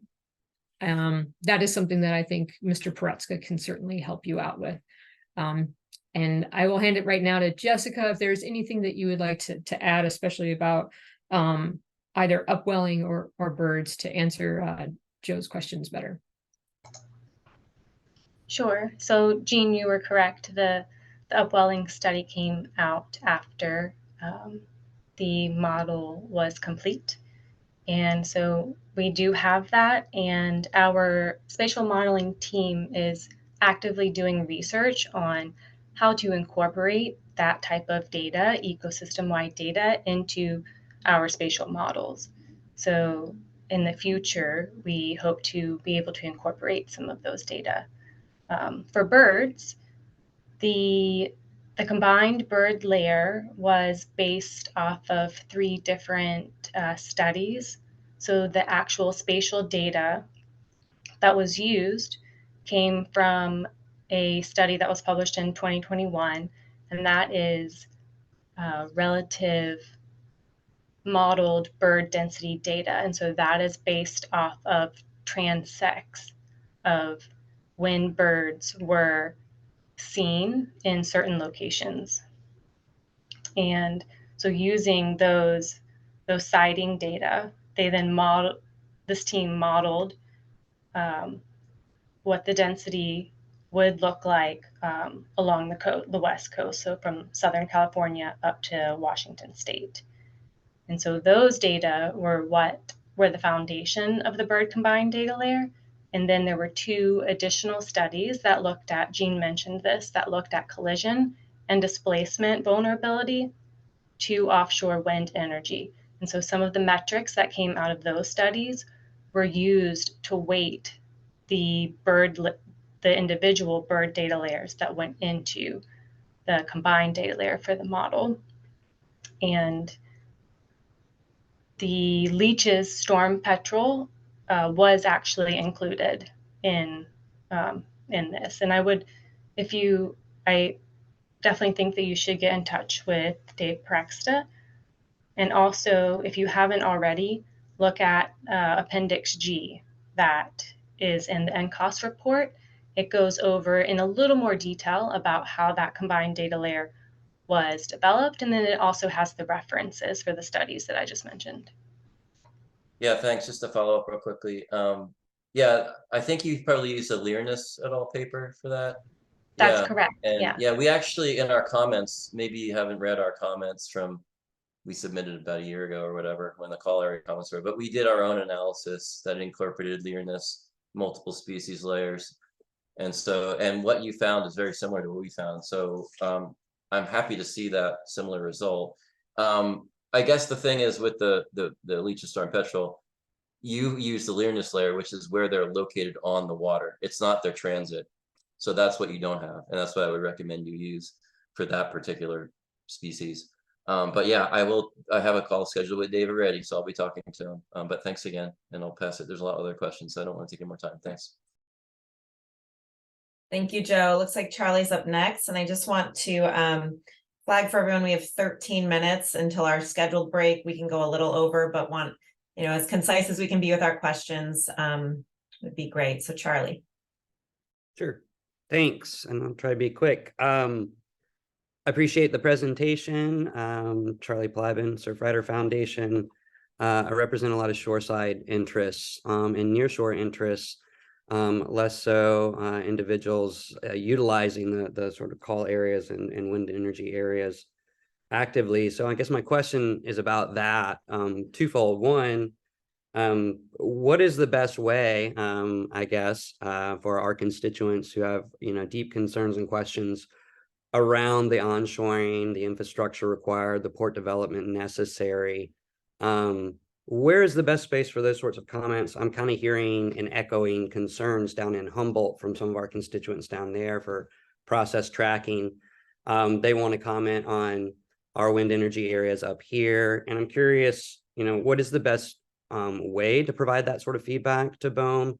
And then do you have any sort of specialized sort of focus groups or outreach to sort of address onshoring concerns? There's a lot of community specifically around Coos Bay that would really appreciate, I think, that dialogue and that opportunity. So that's my question. Is there a good way? I think you asked for sort of wide open questions on the wind energy areas. A lot of our concerns and questions are about onshoring and servicing those areas. They're consistent with what we're hearing from Humboldt too. And so just curious the best way to provide that feedback.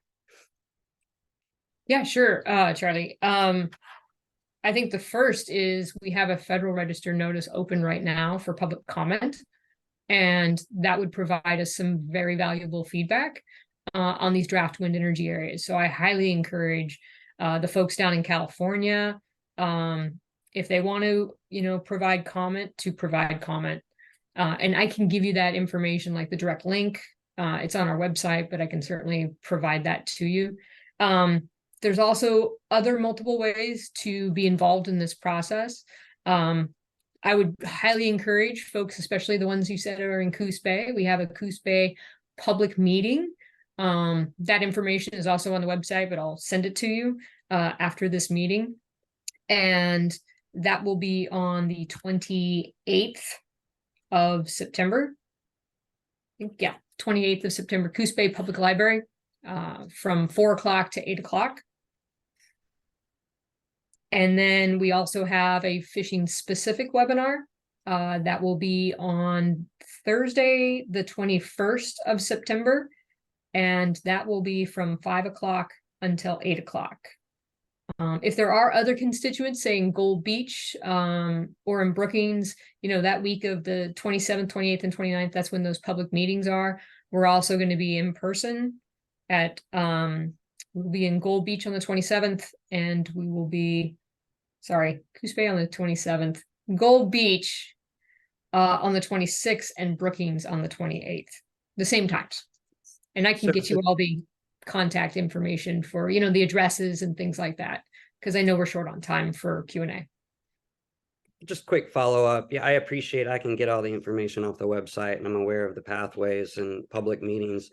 I think there's special interest for onshoring that deserves and merits some discussion and focus. Similar to your focus groups with fishermen and otherwise, I would encourage the agency to take a hard look at what it takes to onshore.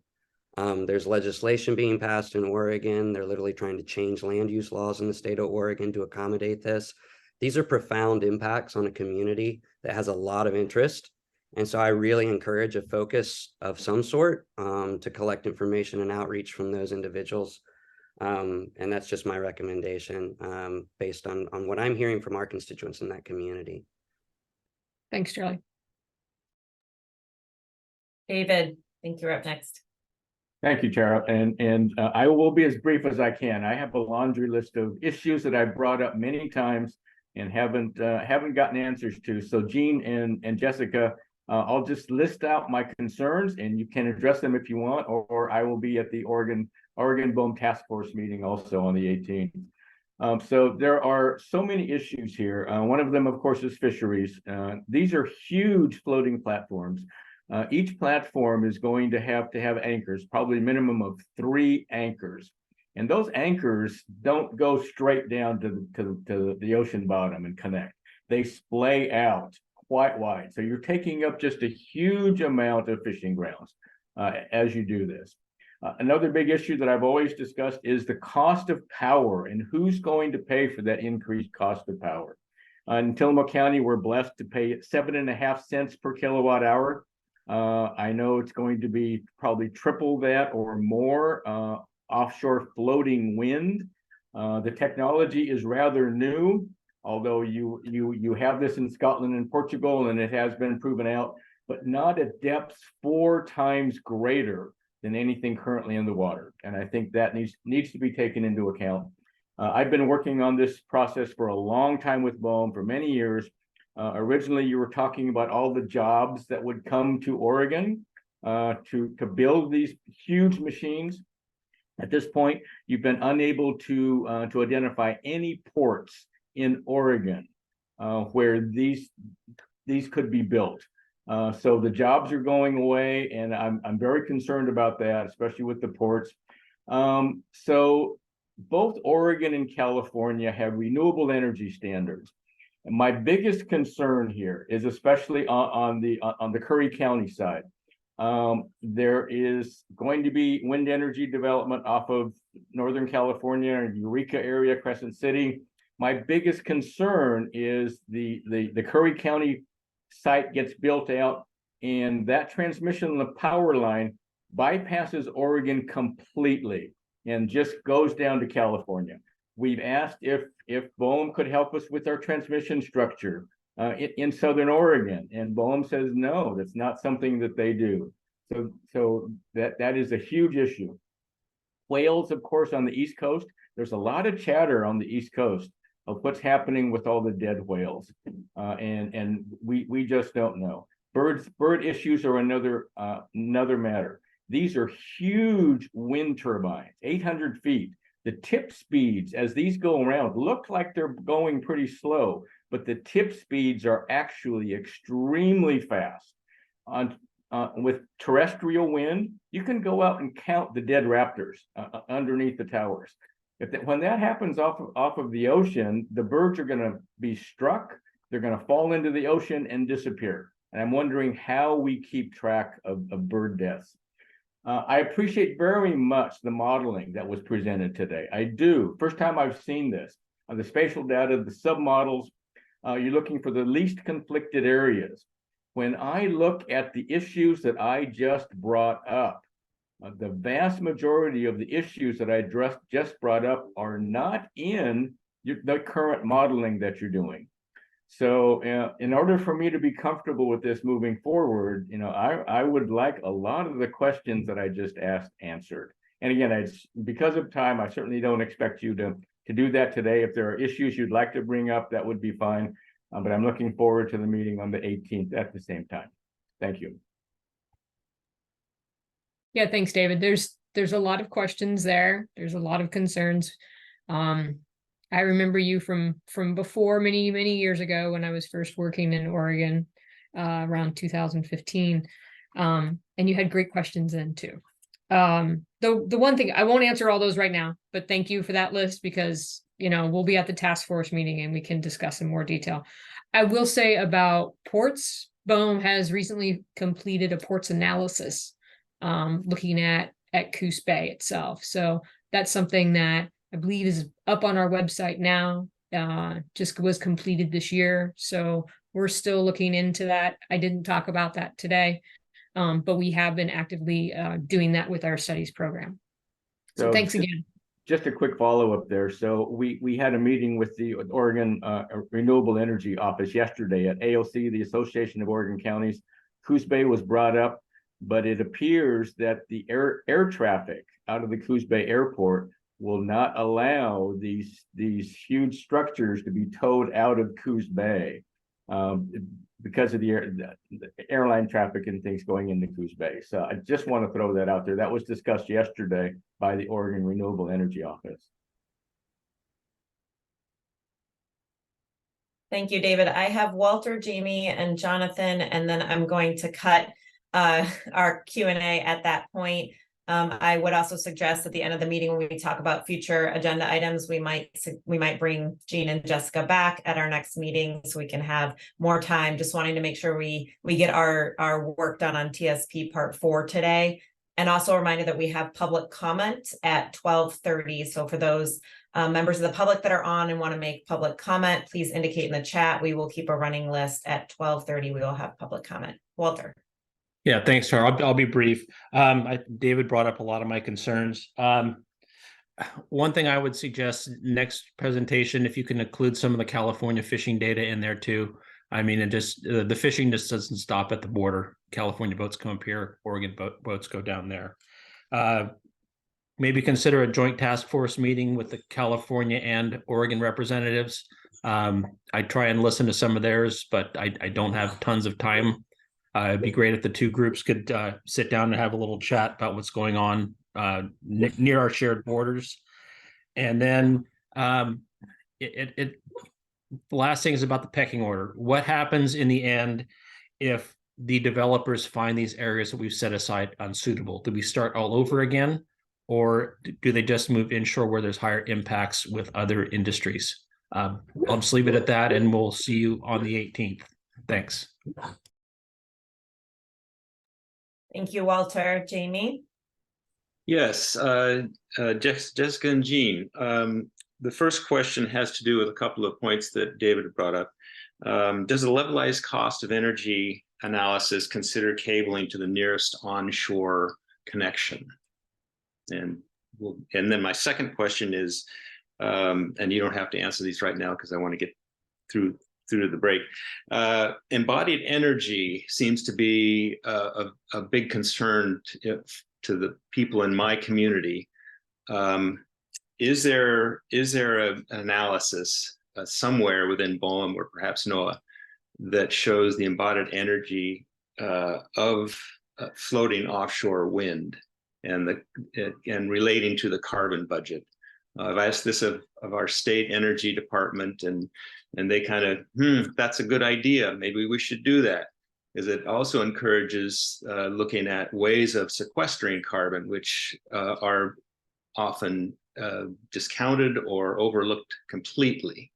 And when we're living on a coast like in many other coasts that have lost the ability to sequester carbon because so much of the tidelands, which are the best carbon sequestration sites, are gone. 85% of the carbon sequestration ability of the West Coast is gone, 85%, and that includes Coos Bay.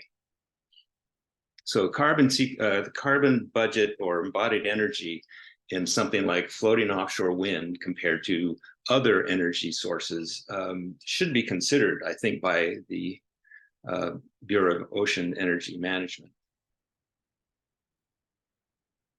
Thanks, Jamie. I do not know the answer to that question pertaining to embodied energy and carbon, what sort of research has been done. I am going to put that on my to-do list to talk to the National Renewable Energy Lab and see if they have anything. I think that's an excellent question. And to our last question, Jonathan, I'll turn it to you.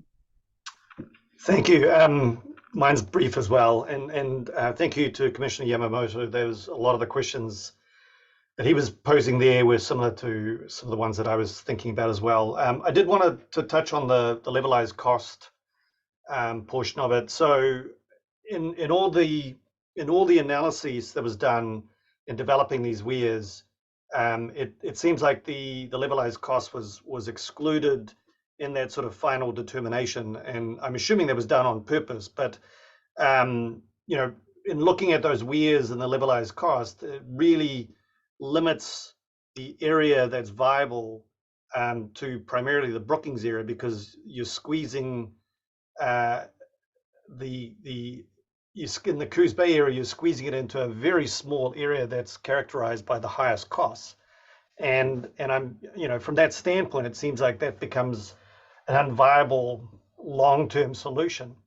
So I was just curious, was in considering these weirs, was this levelized cost factored in, or is it purposely left out to then allow for that discussion, you know, at some point later on? I'm going to hand this over to Jessica because I think she's better suited to answer that question specifically about how it was used in the model. Yeah, sure. So the levelized cost of energy, so that data was included in the model, but it's just one of the data layers that went into the model. There were 30 total layers in the model. And when you combine everything together, what we got out of the modeling process were those 2 draft WIAs. And the reason why you're seeing that squish to the left side of Coos Bay is there are very sensitive habitats and other areas in Coos Bay that were scored much lower than the LCOE data layer was scored in the model. And so that is why we see and maybe if I respond quickly, I understand that. My point is that it's squeezing it into an area where the costs are highest to produce the wind, which then begs the question, is it really truly viable? Going back to Commissioner Yamamoto's comments. And so my question was more to do with, is in considering the where, is the levelized cost part of that decision point? Right, I'll let Boehm respond to that question, but just keep in mind that the model was just looking at the call areas. So that upper part of Coos Bay is a relatively low like suitability for offshore wind, as well as when we were looking at the levelized cost of energy, you know, we're just looking inside the call area. So the farther you go up the coast of Oregon, the cost of energy continues to increase.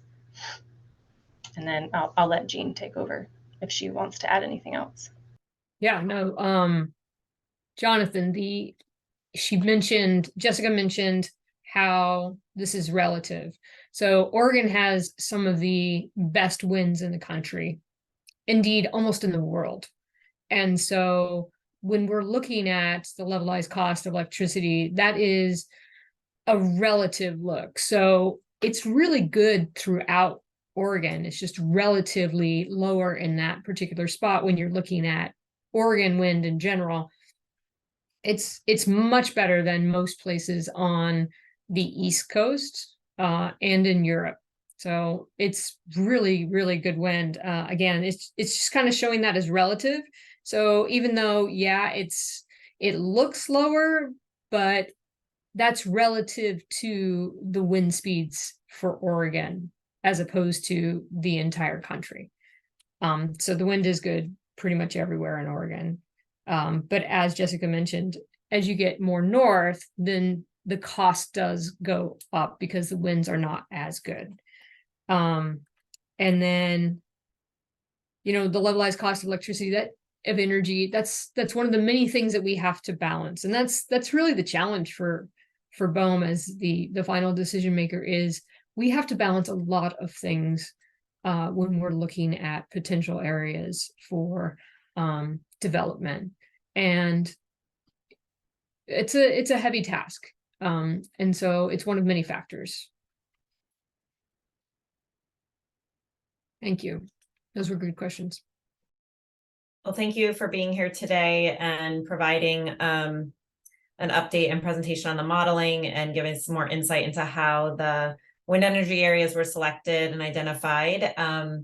I might say that we might have some interest in having you back at our next meeting if that's something that's an option. So we will have a discussion about future agendas later today. But thank you again for coming. Thank you to all the council members for your questions and engagement on this issue. It's a very important one to Oregon and many of the interested and affected parties that come to OPEC meetings. So with that, we are scheduled for a break. I did want to note briefly that it looks like Vice Chair Lilac has joined us from LCDC. So if you are on and available, maybe briefly introduce yourself if you have the option to do that at the moment. If not, we can try after the break. Okay, we'll try again after the break. With that, we are a little behind. I suggest we take a 13-minute break and come back at 11:20. If that is okay with everyone. Okay, 11:20. Thank you. See you soon.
Welcome back, everyone. If you can either turn on your video, raise your hand, let us know that you're back. We're going to get started with our next agenda item in just a moment.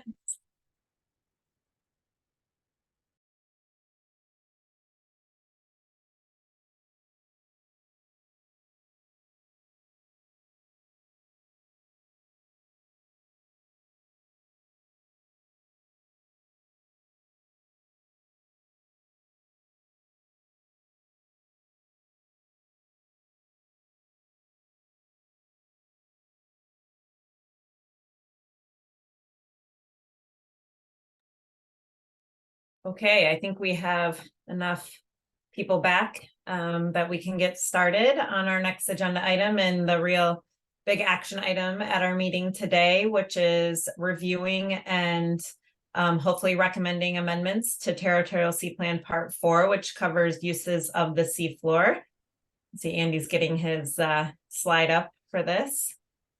Great. So as OPAC members, I'm sure recall, we have been meeting for like, I don't know how many meetings we had, maybe 8 or 9 over a little over a year, and to look at and start drafting amendments to Territorial Sea Plan Part 4. This was precipitated by legislation which directed OPAC to take a look at these issues, especially related to undersea cables. With that, I think I will turn it over to Marcus Chatfield, who is our undersea cable coordinator, to give us a little brief overview on where we're at with Territorial Sea Plan Part 4 and what the council's action is today. Thank you, Tara. I will try and be as succinct as possible during this time. And thankfully, you talked about a lot of the things that I would talk about during my first couple of slides, so I can just kind of skim through those really quickly.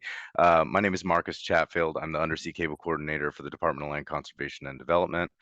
And just a reminder of why we're here, as Tara said, House Bill 2603. And she kind of went into details on that, so I'm not going to go into too much right now. But I did do an overview of this at the last OPAC meeting, and hopefully you've had a chance to look over the materials that I've sent you regarding the draft amendments and other materials such as the fiscal and economic impact statements, the racial equity impact statements, and the housing impact statements. So kind of a timeline since the last OPAC meeting. We had the OPAC meeting in May. We had a Department of Justice review of the draft amendments. Then in June, tribal consultation and a review of the draft amendments, and then a NOAA review of draft amendments. And that's also when Dogami finalized their cable siting suitability report. In July, we had another working group meeting to discuss the above reviews and any changes to the amendment. We also had a working group meeting in June as well. And then now in September, we're having this OPAC meeting to decide on the recommended amendment. Here that is kind of in calendar form so that you can kind of see where it was. In June, on the 7th, we had a working group meeting. Also on the 26th of July, correspondence letters went out to the tribes on the 8th of June. We had a tribal briefing on the 10th of July. The draft was sent to the Department of Justice and NOAA for review on the 14th, and we got feedback from that. And then to the OPAC members, the final draft amendment and the impact statements were sent to you on the 25th of August and the 1st of September, respectively. And based on the legislative directive, I think the last date that a recommendation can be made is a week from today. And so this meeting is very important for that reason. The timeline moving forward, in October on the 23rd, there's a geographic hearing scheduled in Newport. That's part of the rulemaking process. And then in November at the LCDC meeting, then it will be, that's when they'll either adopt it or not. So just wanted to take a moment to just thank the working group members for the outstanding work that they did. There were 10 meetings from May of last year to July of this year. Had representatives from many different agencies, industry, communities, conservation organizations, lots of different people coming together, trying to get their schedules aligned many times in order to work through these things, and work through them. We did. We reached consensus on almost all topics. We really, I mean, I didn't do the math on it, but I'd say something in the upper 90s as far as percentage wise for the topics that we reached consensus on. So just good job to everybody on the working group, and thank you for your time. So just kind of to move into the draft amendments as they stand now, and what I'm going to go through some of the questions that were brought up by OPAC members at the last meeting, and then talk about some of the input that we added from tribal, the tribal input, as well as input from NOAA from their review. So this is kind of our table of contents as it stands. There's been a few changes, nothing really major. I will go through any of the major changes here shortly. So some of the lingering questions, well, one of the lingering questions from the last OPAC meeting was to clarify the type of cables we're referencing throughout the document. So the definition of cables as it stands in the document includes a cable used to conduct electricity or light that is placed on, affixed to, or buried under state-owned submerged or submersible lands within the territorial sea, and any facilities within the territorial sea associated with that cable. So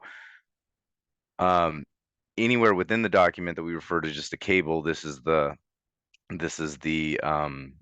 definition used. There are some specific locations where we say power cables or telecommunications cables, and that is either in the background sections or in sections that are referencing Territorial Sea Plan Part 5, which relates to renewable energy facilities.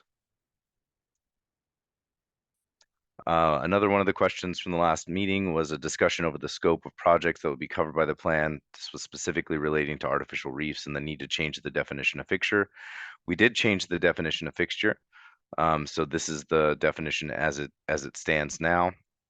And that would cover an artificial reef, presumably. So anything that is permanently placed on the seafloor or affixed to it, that's not otherwise defined in the glossary, if it's going to need a territorial sea easement or other authorization, but it's not governed by another part of the Territorial Sea Plan, because some other types of structures may be governed by other sections of the Territorial Sea Plan. A couple of questions that came up at the last OPAC meeting was adding a version of the flow chart that I had shown everybody, the swim lane map, to the document, and providing a petition process for parties that weren't invited to the JART, so long as DSL retains any final say in the JART composition.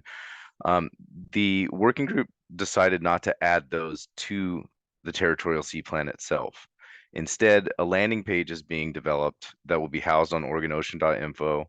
There will be information on the scope of the TSP Part 4, a petition process to be included in the JART, as was discussed, a map tool that includes layers from the Dogami study, as well as BOEM submerged landform study and some other biotic layers. And those were brought up during the last OPAC meeting as well. And also a process guide that will include the potential permits that are required, general timelines, which was another question that was brought up at the last OPAC meeting. And that swim lane map will also live in that process guide. There was discussion, and I have 2 slides on this, about written agreements and whether we want it to be an enforceable policy or just a policy of the state.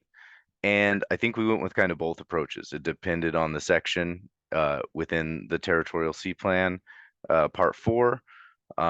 In section 4.5.1, talking about cable burial, we separated that written evidence out to where that in and of itself is not an enforceable policy, but all of 4.5.1 would be an enforceable policy. So we can require this as a state, and you know, we can have a policy that is not that will not hold up federal consistency review, because it's not enforceable, but it is enforceable at the state level. And so we can still require that kind of written evidence of communication. Within the communication and cooperative mechanisms, we kind of reiterate, oh, having that, I did not mean to go forward there, sorry. I was trying to move everybody's little windows over here so that I could actually see my slide. So this is just stating that DSL may consider written agreements as evidence that an applicant has mitigated use conflict to the maximum extent practicable. And then here in this section of the policy section, this is section 3, we did end up striking this highlighted area and combining it into just one sentence that is circled in red here.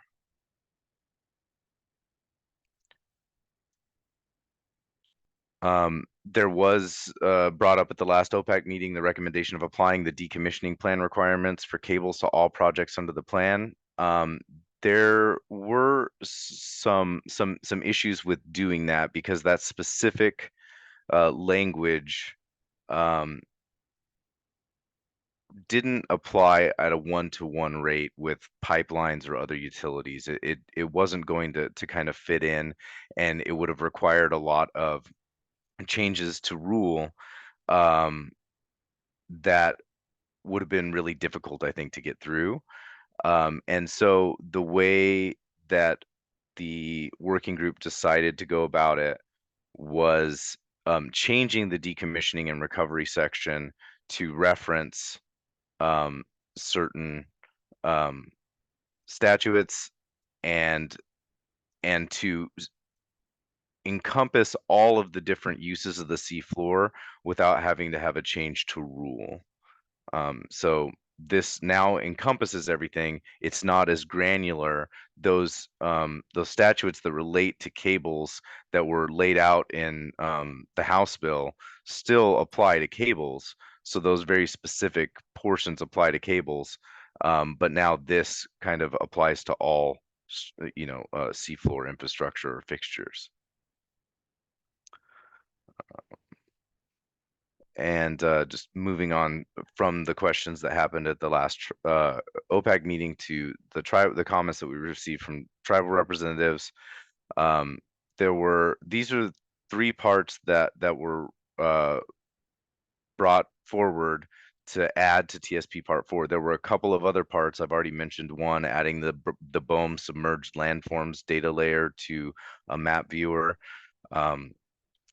So that's outside of the TSP4, but it is something that we are going to do on the website so that that information is available. These 3 points, expanding the tribal topic in the background to include mention of state regulations pertaining to archaeological resources and of the changes to the coastline over time, and to reference submerged landforms and archaeological resources. Expand the state topic in the background to include SHPO in the list of agencies, and on the JART also to include SHPO in the list of agencies invited. The bottom 2, the SHPO was just added to those lists of agencies. And as far as the first point, this is the now expanded tribal section where we do talk about the changes in the coastline, as well as the Oregon statutes regarding archaeological sites occurring on submerged and submersible lands.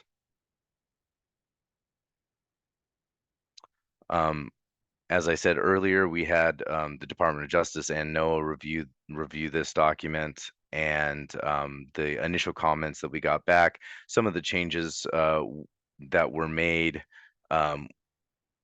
I don't think change a huge amount as far as tone goes to the document. Some of the kind of major changes were in the definition of mitigation, and where that applies in the policy section. the last part, compensatory mitigation, is not an enforceable policy by NOAA. So that is something that we can require as a state, but that is not something that can be an enforceable policy through NOAA. One of the other changes was really a minor change to the sentence that does actually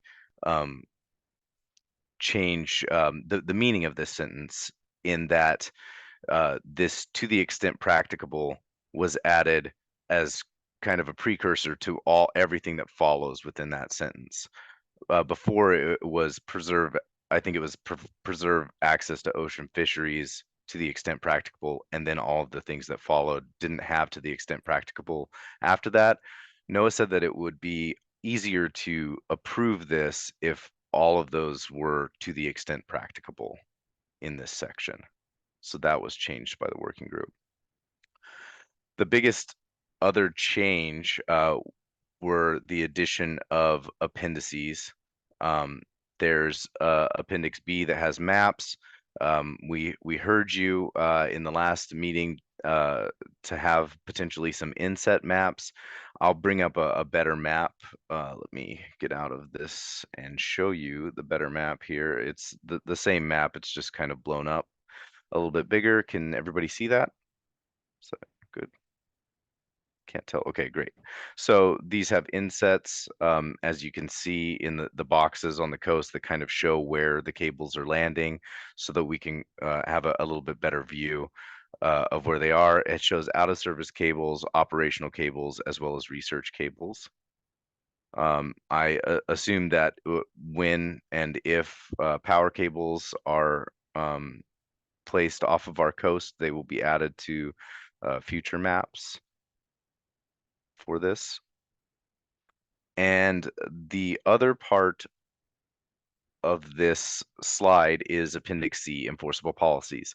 Now, this was a section that was also recommended by NOAA that we add, where we list out the enforceable policies within the document in its own appendix, so that they have a good reference as to what we're asking be enforceable policies.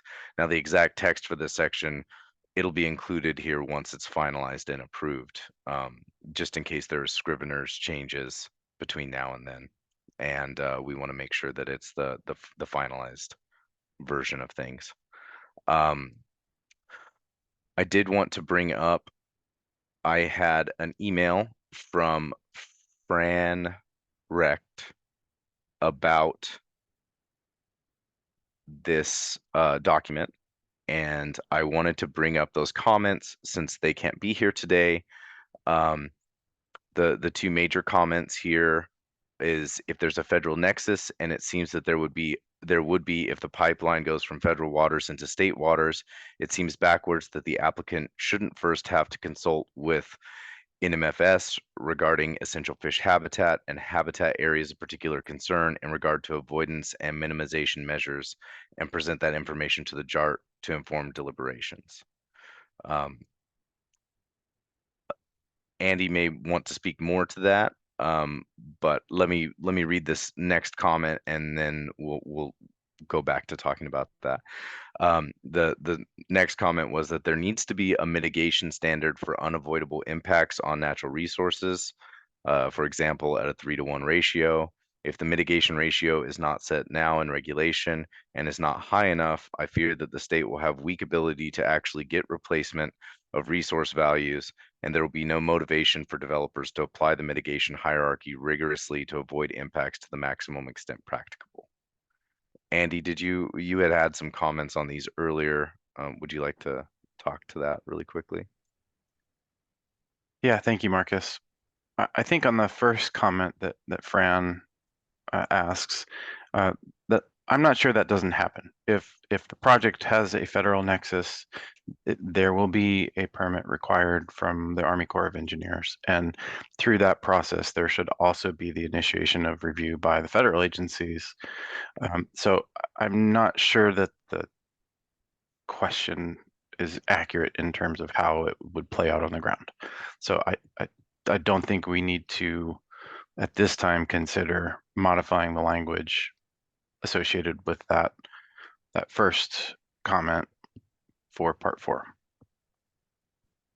As to us requiring mitigation for places on land, as is in her example, I don't think that the Territorial Sea Plan is the place to specify a certain mitigation threshold outside of the territorial sea. So I think for both of these, I think they're good questions, you know, from a thought perspective, but I don't think that there's any actionable items to respond to. Thank you, Andy. Yeah, I think that my understanding with mitigation in the territorial sea is that that kind of compensatory mitigation is not really possible within the ocean, and so it would be really tough to do it within the territorial, you know, the jurisdiction of the territorial sea. So maybe a representative from ODFW can correct me if I'm wrong on that. But that was my understanding from the discussions that took place in the working group. And that is what I had to talk to you about. Those have been the major changes to date. And I wanted to have a little bit of time for questions from folks. So I'll turn it over to Tara to kind of lead that. Thank you, Marcus. Are there questions at this point on Marcus's overview?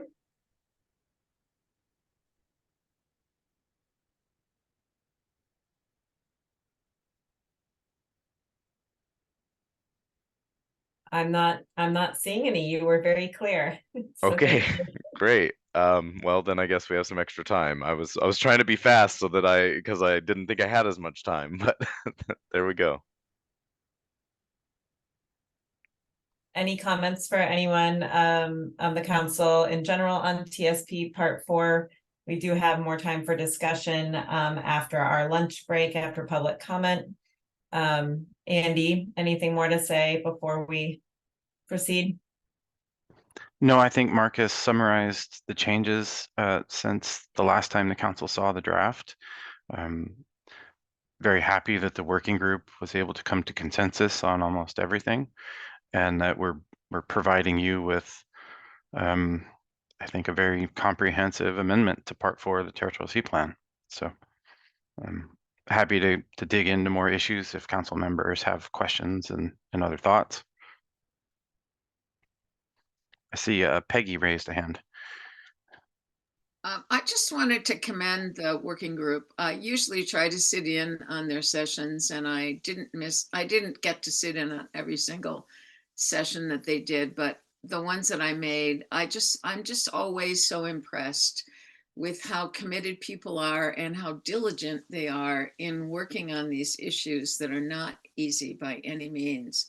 And the collaborativeness of the group and the willingness for people to listen to other points of view and to come to some sort of position that can be articulated in a document that we can then pass on to the governor's office and to the legislature is really, really a top drawer. I mean, really fabulous work. Thank you very much to everyone who was on the working group.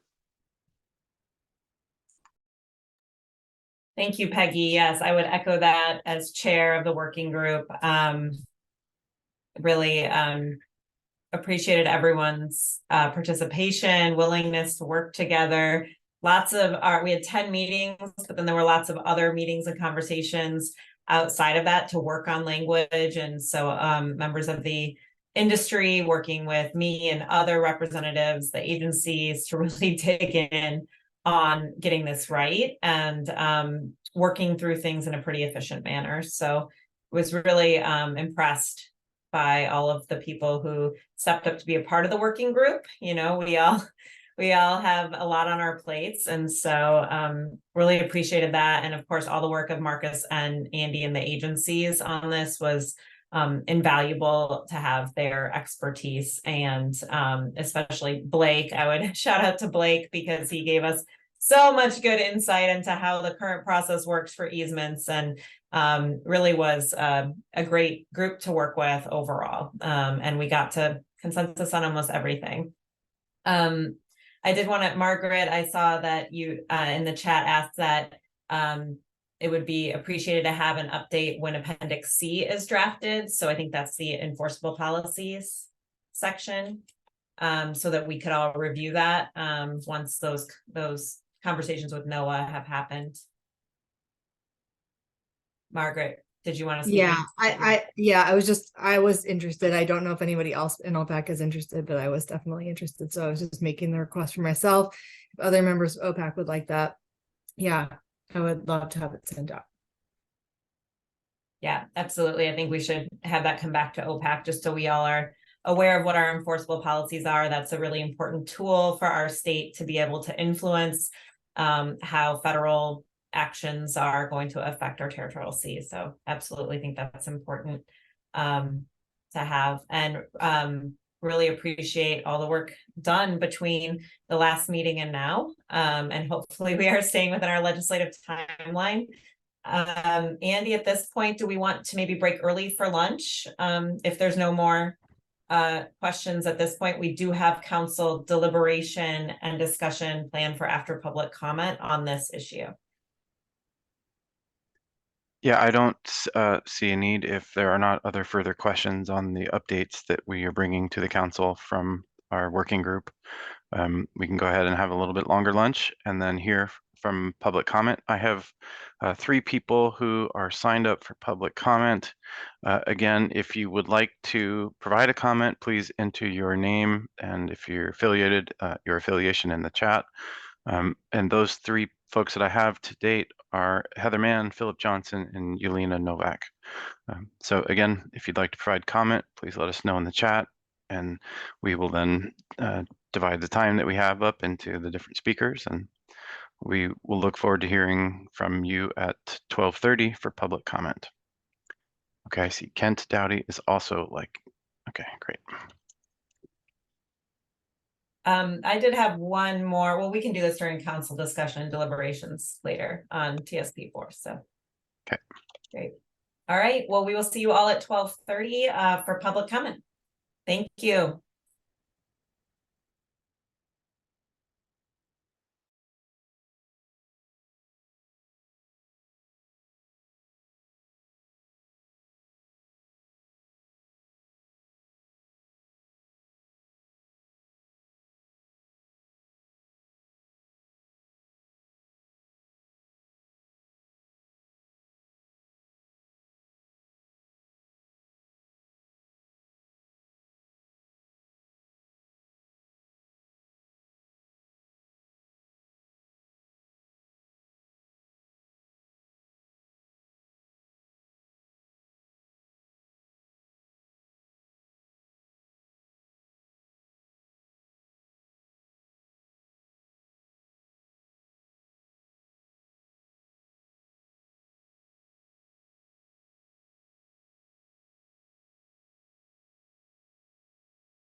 Okay, welcome back, everyone. Hopefully you had a good lunch and break.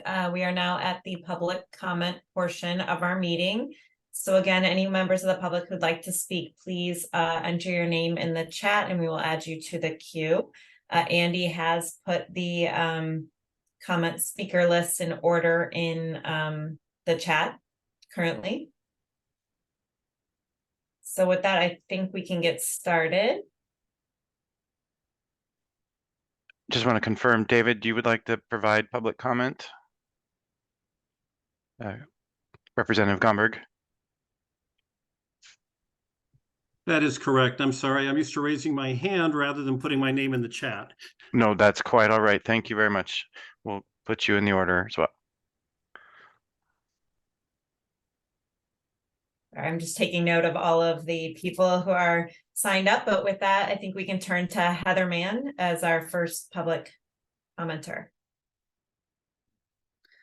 Thanks, Tara. I'm sorry I missed just now what the rules are around public comment for this group. I haven't done it before, so I have a couple of points. It's not very long. is there anything I need to know before I start? Thank you. That's a good point, Heather. We have, I think by my count, we have 10 speakers. So if about 3 minutes each, we can be a little flexible, but that would be, given we only have about a half hour set for public comments. Yeah. Okay. Thanks. That's really helpful. So for people that don't know me, I'm Heather Mann. I'm the director of the Midwater Trawlers Cooperative. We're based in Newport. I also coordinate the Coalition for Protect U.S. Fishermen. And I am a board member of Seafood Harvesters of America. And I'm want to talk about offshore wind and that process. And the reason I'm bringing up the national organization is I also work closely with colleagues on the East Coast and around the country on offshore wind energy issues. So I did want to say that we were pretty excited about the deconfliction model that BOEM decided to use, but that kind of changed as soon as we found out they were only going to use it within the Oregon call areas, which many of us believe were selected and identified based on flawed information, inadequate information, incomplete information, and done under a rushed, arbitrary political timeline. In the Gulf of Mexico, they use that model for the entire Gulf, not just for call areas. And so it's also being used arbitrarily throughout the country. But more so now that we've seen the results, the modeling report is, and the outcomes are pretty, I would say, inadequate. And I would actually argue that the outcomes are manipulated for a certain outcome. And I'll explain why I think that. So there were 400 data layers identified and collected for use in the model. They only used 30. Why? And where's the list of data layers that were not used in the model and a narrative about why they weren't used? In the modeling, high impact fisheries in the call areas or in the draft wind energy areas are diluted by other low impact fisheries. And that just does nothing but mask negative impacts to the high value fisheries, of which I should say my vessels at MTC, we fish in both the draft wind energy areas. And so that's questionable. And then really what's important is for protected species, NIMS recommended data layers and scores for the modeling. And you can see that on page 124 of the BOEM report. But BOEM chose to use something different than the recommendation from National Marine Fisheries Service. And when asked about that last week at a presentation at the Pacific Council to one of their advisory bodies, the modeler said we couldn't get the 3 gigawatts out of the areas if we went with the NIMS recommendation. And so in order to be able to generate the wind energy we're looking for, we decided not to use with their priority recommendation. And that is troubling. So I think a lot of people think the reason fishermen are so upset about offshore wind is losing fishing grounds, and that's important. But the potential for substantial environmental and ecosystem impacts are staggering, and we don't know the answers to that. We shouldn't be studying at the same time we're building. We should know the answers first. And so my ask for OPAC is to not just stay engaged and ask really good questions like you did earlier today, but if you can consider, maybe not today, but at your next meeting, some kind of a recommendation to the governor's office that no further action take place on final wind energy areas until the modeling is corrected and transparent. And let's look at the whole coast, like many of us have been asking, and outside 1,300 meters. And finally, and then I'll be quiet, is that I find it really curious and frustrating that BOEM describes the North Sea earlier today as equivalent to the conditions off Southern Oregon. But then later on in the discussion, Oregon is described as having the strongest winds in the world. So which is it? Are we the same as the North Sea, or do we have the strongest wind and therefore we aren't the same? That's one small thing, but a whole bunch of them make up a lot of concerns that a lot of us have. And so that's my comment, Tara, Madam Chair, and thank you, OPAC members, for letting me speak. Thank you, Heather, for your comments. I have Philip Johnson next. Hello, thank you. I'm Philip Johnson. I'm the Conservation Director for the Oregon Shores Conservation Coalition. As many of you know, we've been around a long time, more than 50 years. We were involved from the get-go with advocating for marine reserves. They're very important to us. We have hundreds of members up and down the coast, and I'm pretty confident every single one would be fully on board with supporting the strongest possible system of marine reserves. I only really have one brief comment because you had an excellent discussion earlier. Charlie very well laid out the situation and the need.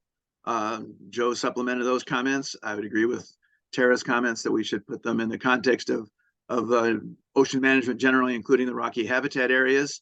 And I'd certainly endorse a much stronger connection with the tribes. So the only point I would really make is not to preach to the choir. You're all in favor. You have a consensus. So I would just push for the highest priority for this. Oregon's marine reserves are a tremendous resource to the state. They could be even more of a resource. We need that public communications and engagement position, and need the capacity to follow those OSU recommendations. So my only statement would be to put that at the top of your list and push as forcefully as you possibly can on the governor's office to provide full support for what Charlie, as Charlie said, is really a drop in the bucket of funding. I also just wanted to briefly touch on the offshore wind issue, just with a couple of points. One, it was mentioned, but sort of almost in passing, the Tyrannosaurus Rex in the room here is the possible effect on upwelling. If that's real, we've only had a preliminary modeling statement, so we have to stay open-minded till we really know more. But if you are messing with one of the Earth's great geophysical systems, that's a whole other order than worry about any particular species or any particular location. And that also plays into something that BOEM has just refused to do, which is programmatic EIS, because if it is affecting upwelling with long wakes behind each wind turbine farm, then collectively you could be affecting the entire California current large marine ecosystem. And your charge is to care for Oregon's ocean, and that would be a disastrous effect on Oregon's ocean. So pushing for taking that into account is something that you can do. And finally, I'd also mention the person from BOEM described themselves as being the final decision maker. Not exactly when it comes to the onshoring, thanks to federal consistency under the CZMA. They do have to accord with Oregon's land use plans and other regulatory mechanisms through our coastal management program. And so I would very much second Charlie's comments that they should be talking to people concerned about the onshoring effects now and not waiting to run into what could be a buzzsaw when they're further down the process. So again, I would urge you to advocate to them that they really start that conversation now. Thank you. Thank you, Philip, for all of your comments. Next, we have Yelena Lewis. Hello, can you hear me? Thanks, Tara. My name is Yelena Novak, and I will be speaking on behalf of the Oregon Trail Commission.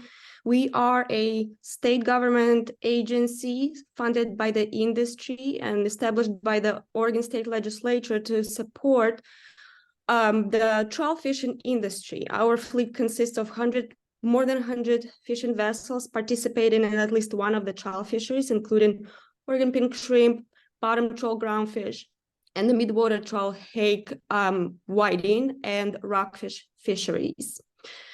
Our industry is responsible for over 85% of all the volume for the commercially harvested seafood in Oregon annually. So we are a substantial player, and we do fish in both of the draft wind energy areas. I fully support the comments made by my colleague Heather Mann with the Midwater Trawlers Cooperative, so I will try not to duplicate the statements. I want to emphasize the fact regarding the draft wind energy areas and the NCOS modeling. As Heather mentioned, there were lots of omissions in the layers, and one specific concern that we have is the absence of ecosystem layer. Upwelling is not accounted in that model. Also, the nursing grounds, we know of at least one nursing ground in the northwest corner of the draft wind energy area of Coos Bay for Dover sole. That is not part of the modeling that BOEM took. Also very concerning that protected species are not given the special attention in the MCOS modeling that BOEM chose, and the double standard that is applied to the fishing industry and the offshore wind industry in terms of what happens to the short-tail albatross and why is it not a constraint when it is a constraint for the fishing industry. Cumulative impacts are, as always, not part of this planning and the modeling. And to conclude, I want to echo what Heather suggested and ask the OPAC members to provide the recommendations to the governor's office and BOEM to first evaluate the impacts to the environment and the socioeconomic impacts to the fishing industry and the local communities. What I also did not mention was the levelized cost of energy. According to plethora of recent articles on the East Coast for the fixed bottom technology, a couple of years ago, the purchase power agreements were negotiated at $77 per megawatt hour. Now it is $114, which is 48% increase for fixed technology. With that, I will conclude my statement. Thank you so much for allowing me to speak today. Thank you so much for all of your comments. I have Kent up next.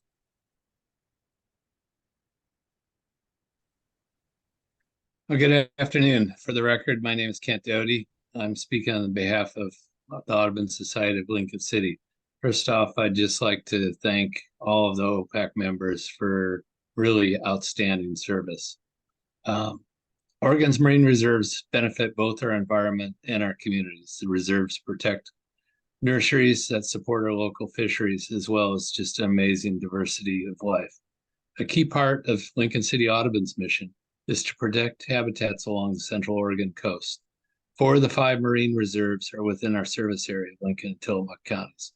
Our work includes promoting the Marine Reserve Program through our newsletter, science talks, birding outings, and other public events such as the Marine Art Inspiration exhibit that's currently showing in Coos Bay.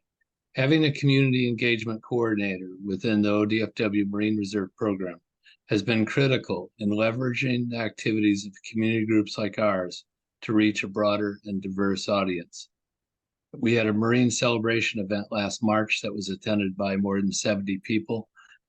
Very strong support for the reserve program, and it simply would not have been possible without the engagement coordinator at ODFW. So please continue to remind the governor's office to back this vital position so that ODFW and coastal communities can work together to amplify the great work. And it was an excellent discussion. I appreciated this morning and the support that came out of OPAC.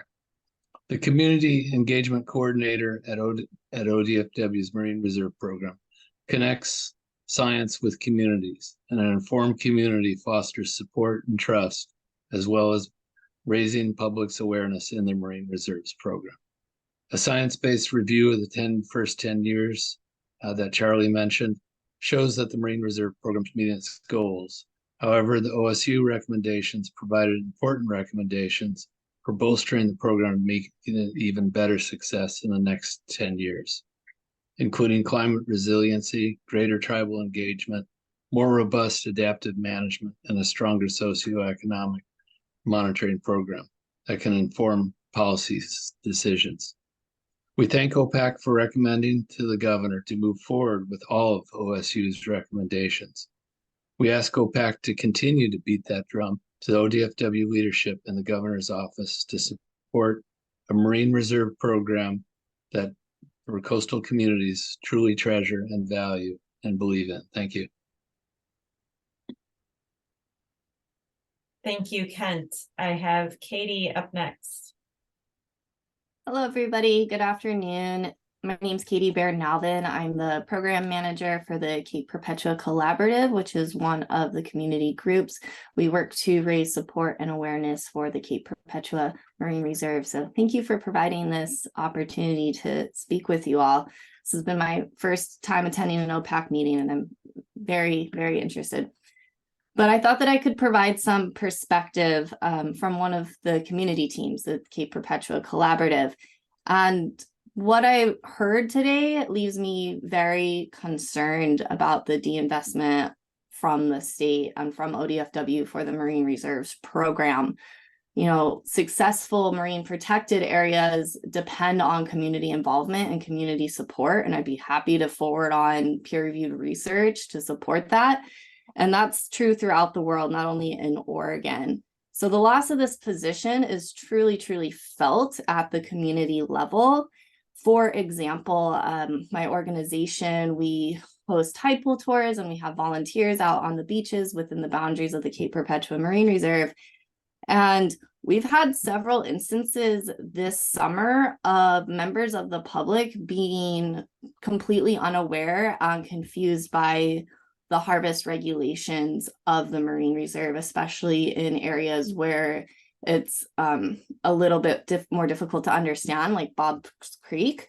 And so we were working on a project with the outreach position at ODFW to create handouts and information and get the proper, correct information about the harvest regulations out to the community, out to travelers, and to people who are interested in recreating and harvesting in this area. We can't do that work now. And that's just one very critical example. I have many more, but that's one that I especially wanted to highlight today. But the point of this all is that losing that position and that connection to the ODFW Marine Reserves team places a huge burden on these community groups. Our community groups are small. For example, I only work part-time on a contract basis. We're small, we're understaffed. We don't have a lot of resources to be doing all the outreach and engagement and all the amazing work that we do. And we do that all with zero support from the state. But we used to be able to work through that engagement position with the Marine Reserves team, and now we can't. So, you know, the statement I heard earlier about, well, we'll just rely on other team members in the Marine Reserves program to do that community work. It's very inappropriate and doesn't show the best leadership about how important this type of work is, especially when we're talking about engaging with tribal bodies. And this work needs to be done in a very genuine and intentional way. And it's not something to be tacked on to somebody else's, especially an ecological scientist's job who's already doing their job full time. This is not something that can be tacked on. So that felt very disingenuous, especially to the work that we're doing at the community level. So I just wanted to provide that bit of extra insight from my perspective and end on that, you know, fully supportive of OPAC making those recommendations towards the governor's office to for all the recommendations that were made in the OSU report, and also just raise extra support to the excellent points and questions and cautions that Margaret was raising earlier. So really encourage the committee to hopefully consider those points as well. So thank you all. Thanks for this opportunity to comment, and thank you. Thank you for being here. Welcome to your first OPAC meeting. And I absolutely love your background there of the waves behind you. Yes, it's delightful. Next up, we have Gina, who we're welcoming back not to her first OPAC meeting. So Gina, you have the floor. Thank you. Can you hear me? Great. Good afternoon, Vice Chair Brock and members of OPAC. For the record, my name is Gina Carter, and I'm the Oregon Coast and Marine Director for the Nature Conservancy. I'm here today to encourage OPAC to continue to take a leadership role in advising the governor and to put together a robust funding package for oceans for the next biennium budget. The OPAC has worked on numerous initiatives over the past several years, including marine reserves, rocky habitats under TSP Part 3, TSP Part 4, which you're discussing today, and there are other issues that many other committees have worked on as well that deserve attention, including ocean acidification, hypoxia, offshore wind, and science needs identified by the Ocean Science Trust. All of them have unfulfilled needs. For OPAC's work to be meaningful and for your recommendations to be implemented, funding is needed. It can come from numerous forms, like state funds, like a legislative package, through the biennium budget, but also, you know, we can request that state agencies apply for federal funds. There's a lot of funding right now coming from the feds, and you know, there's many opportunities to tap into that as well as private funding. So whatever the pathway, I'm here to suggest that OPAC could play a key role in running a process that identifies and recommends programs to fund, how much funding is needed, and ways to achieve those funds. As you know, I'm an OPAC fan, so I believe that your leadership in setting an inspiring vision can help muster support from the governor's office for a bright future for Oregon's oceans. Thank you. Thank you, Gina. And thanks for coming back. We're glad to see your face here at OPAC. Michael is up next. Yeah, thanks for the opportunity to speak today. This is also my first OPAC meeting. My name is Michael Gaskill. I work for the Coast Range Association and live in rural Lincoln County. I'm going to keep my comment real brief because other people have expressed my sentiments a lot better than I could. And I want to particularly echo Katie's comments. I think those were really spot on.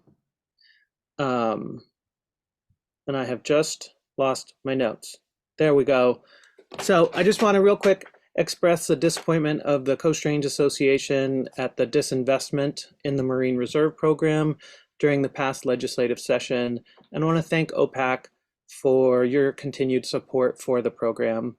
The Marine Reserves are a rare point of bipartisan common ground, and the benefit to our coastal ecosystems and economies far exceeds the relatively small cost of fully funding the program in line with the OSU recommendations. So I just want to thank you all for agreeing earlier to send a letter of support to the governor's office and just express my support as well. So thank you very much. Thank you so much for being here. It's nice to have many new faces and first-time OPAC attendees. Thank you so much for your engagement, and please continue to be engaged going forward. Love to see this. Vaughn is up next. Thanks, Tara. For the record, my name is Vaughn Robison of Depot Bay, Oregon. I'm a proud fifth-generation Oregon Coast resident. I'm proud of my family's 3 generations of engagement with the Oregon Marine Reserves program. And I'm proud of my work with the program that covers myriad facets ranging from social science, examining the social and economic impacts of these conservation areas on fishing communities, to also public engagement pieces, exploring different relationships that various stakeholders have with these protected areas. I'm here today to echo what many folks in the room have said, to encourage a letter to the governor's office requesting funding for the program's community engagement position. I'm going to keep it brief. I think that we're all on the same page there.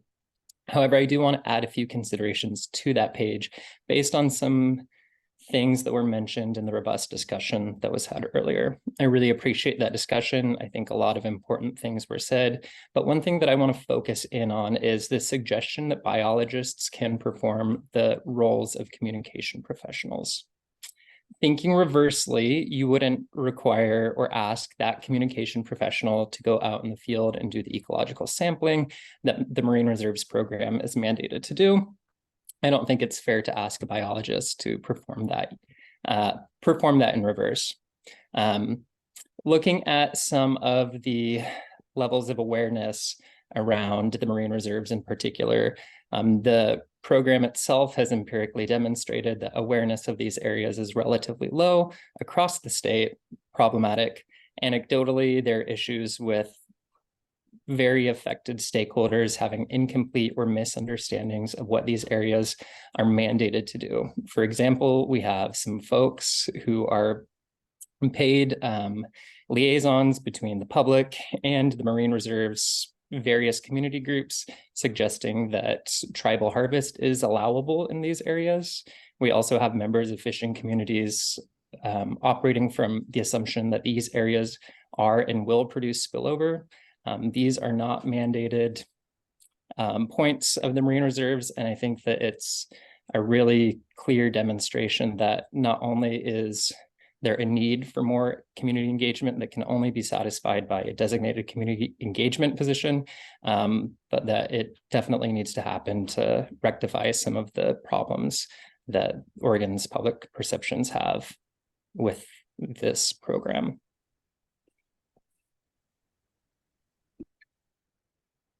Thank you for your comments. I have Representative Gomberg up next. Hi, everybody. Yes, for your record, Representative David Gomberg and the current chair of the Coastal Caucus.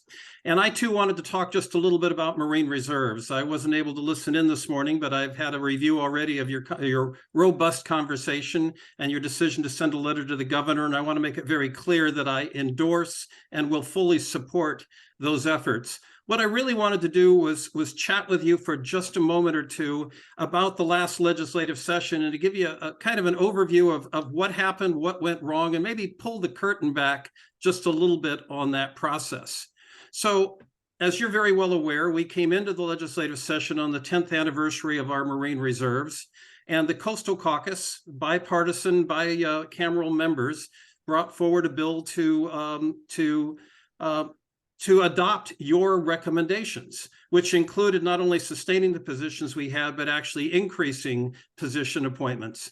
Now, understand at the beginning of the session, we were looking at a rather dire economic forecast. Agencies were actually adopting reductions in their current spending levels rather than increases. Nonetheless, we brought the bill forward. It went through the policy committee and was unanimously supported. In fact, during the entire legislative session, I did not encounter anybody who was not fully supportive of our marine reserves. Now, what happens when a bill comes out of a policy committee, but it has a price tag? Well, it goes off for Ways and Means where it sits. It waits until two things have happened. The first is that we have reviewed all of our agency budgets, so we determine how much we're going to spend on what we're already doing before we start looking at bills that are going to add new costs. The second thing we do is we wait for the economic forecast to come out and tell us how much money we've got to spend. So House Bill 2903 was waiting down in Ways and Means for the May revenue forecast. And we were a little bit anxious because, as I said, we'd had a dire forecast previously. It may not have been surprising. Well, it might have been tough to get new positions, and it may not have been surprising to have positions reduced if they had in fact been vacant for the last couple of years, even if they were vacant because we were in the middle of a hiring forecast. So the May forecast came out and it actually looked pretty good. That gave us a lot of hope. We had extra money to spend, and marine reserves would have been a small but critically important place to spend some of those dollars. But before the forecast came out, something else happened in Salem, and that is that the Senate imploded. Before we got the revenue forecast, a number of senators walked out, and all activities in the session ground to a halt. And that made it much more difficult to plan for the final month, make these new initiatives into new laws, to figure out where we were going to go while we were waiting to see whether we were even going to be able to come back and pass anything at all. The Fish and Wildlife budget came through the Ways and Means Committee because committees were meeting even though the Senate was not. I commented at that time my concerns about position reduction and was able to get that into the record. By the time the Senate came back, 2903 was history. The Fish and Wildlife budget had been adopted, and we found ourselves where we are today. Now, throughout that process, I was assured, gosh, the agency's got people, they're going to make sure these jobs get done, even if we don't assign a technical position to them. That's frustrating.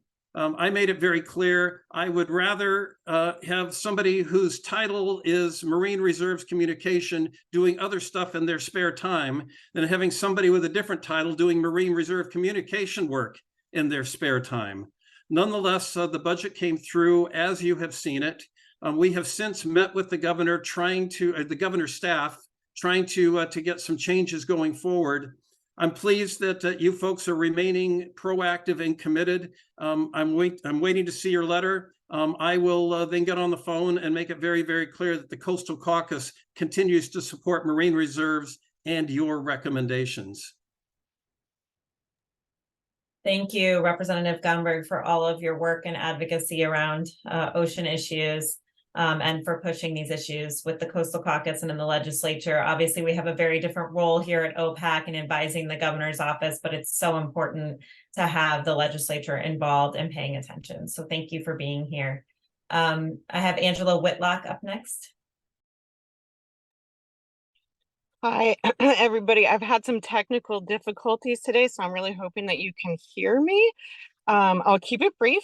I'm again Angela Whitlock. I'm the Marine Program Coordinator with North Coast Land Conservancy based in Seaside, and our program represents the Cape Falcon Marine Reserve. And I am here to express disappointment and a deeply felt sense of loss with the loss of the Marine Reserve Community Engagement Project Leader position.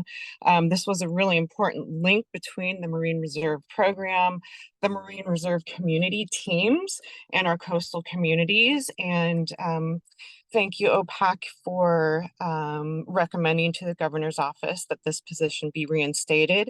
I would also like to see the Oregon State University's recommendations be implemented so that we may begin tackling important issues such as climate resiliency here on the coast. The Marine Reserves program is really important to me and to my community and the communities up and down the coast. Our community teams are able to do really, really incredible work engaging with locals and our communities through community science projects and through lecture series, but we're also really able to engage with a wider audience as well, with coastal visitation ever on the increase. Programs such as our Tide Pool Ambassador program are able to connect with visitors and explain the importance of ocean's health, because the ocean's health and longevity is directly and inextricably connected to human health and longevity. And to be able to communicate this to a wide audience is really, really vitally important. So thank you so much for the time. And I appreciate everything that you do and for letting me speak this afternoon. Thank you, Angela, for your comments. And we appreciate all the work of all of the community teams and that the communities do on our coast and in stewarding all of our natural resources. I have Dennis White is the last person signed up. If there's anyone else who'd like to speak, please drop your name into the chat. We will add you to the queue.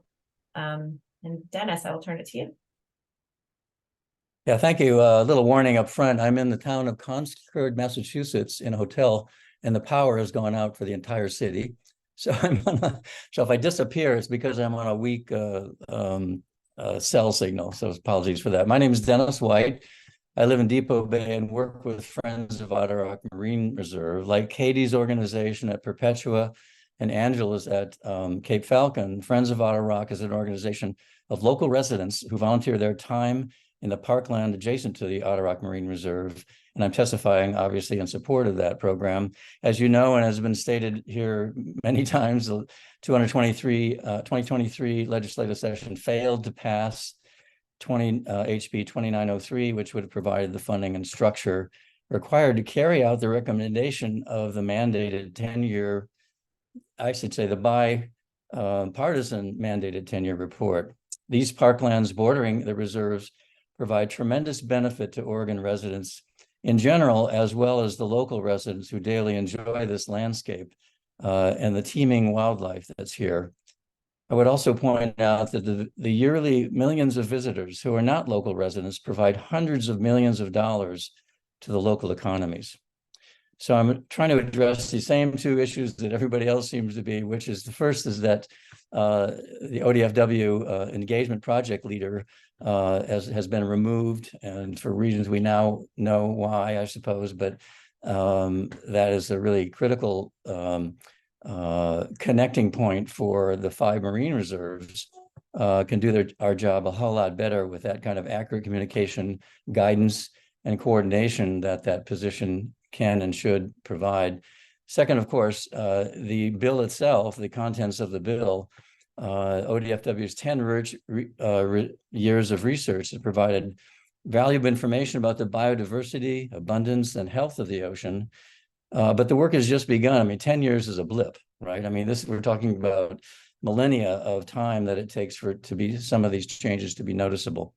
So only by continuing the work of ODFW and their collaborators is there any hope of detecting problems and opportunities that form the basis for steps toward climate resilience. So I'm urging you, as everybody else has here, as an advisory board, and it looks like you have started formulating a letter to pass a resolution or use or any other vehicles that you can at your disposal to support the bipartisan supported 10-year review of the Marine Reserve Program and continue to support this critical investment in our future. Thank you so much for your comments, and thanks to all of the public commenters for being here today and for giving very concise and clear comments, but also providing us with some actionable recommendations that we can consider. Very much appreciate that. Please keep coming back. Please keep engaging in these processes. It's so important that we hear from people who live on the coast and who care about the ocean and coastal resources of our state. I would like to give the floor to Lisa briefly. Charlie noted in the chat that Oregon's coastal program is currently under CZMA review by NOAA, and give her an opportunity to talk a little about that and address that. Yeah, thank you, Chair. I appreciate all of the comments that we heard today, and I just wanted to take a second to address Charlie's comment because there was no context around it, and so it sounded a little ominous, and it's not. Every coastal management program undergoes a 5-year program evaluation. It's really intended to be a review of the work that's been done for the coastal management program, and to make sure that things are tracking and moving forward in a way that's best moving the dial on whatever issue each coastal management program deals with. So our last one was in 2016, and COVID interrupted our timeline, and so now we will be meeting with them this next week. It's a very long process. It's the accumulation of, in this case, 7 years of work, and it's presented to a review team, which is comprised of folks from outside, in this case, Maine, Mississippi. We have someone from the South Slough near the National Estuarine Research Reserve down in Charleston, and then our NOAA folks that we have as regional reps, and Chris being one of them that you all know. And it's a really great opportunity to highlight the successes of the program, as well as talk about some of the challenges. And COVID was certainly one of those ones that we highlighted quite a bit during the latter part of this review period. And it is open. There will be a public meeting on Monday evening that is just what it says. It's open to any and everybody. It is virtual, but you do have to register, and I can drop, or Andy or I could drop the link into the chat if you're interested. But it's really just a great time to hear more about the program.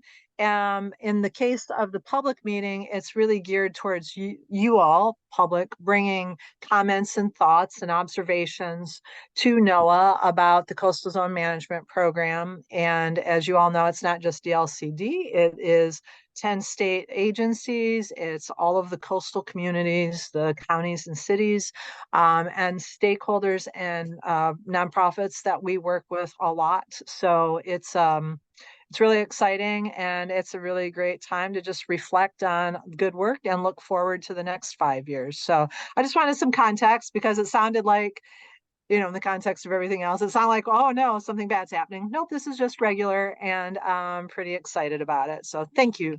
Thank you, Tara. Thank you for providing that overview and context and the opportunity. Mandy did drop in the chat the opportunity for that, to sign up for that meeting if people are interested, to that public meeting link. With that, I think unless we have any more public comment, which I have not seen come in, I think we're ready to move back to our council deliberation and discussion on Territorial Sea Plan Part 4. Marcus, I'll turn it to you, but also happy to facilitate discussion as needed. Are there any opening comments for anyone as you've reviewed the draft of Part 4?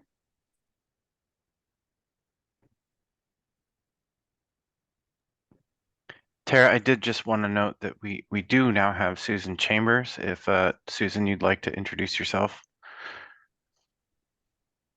Hi, Andy. Thanks. I'm not going to turn on my camera, but hello, everybody. I'm sorry I'm late. I'm in Spokane at the Pacific Fishery Management Council meeting and multitasking. You guys have been doing some great work. I've been following it a little bit. So thanks and nice to see you guys here. Thank you, Susan.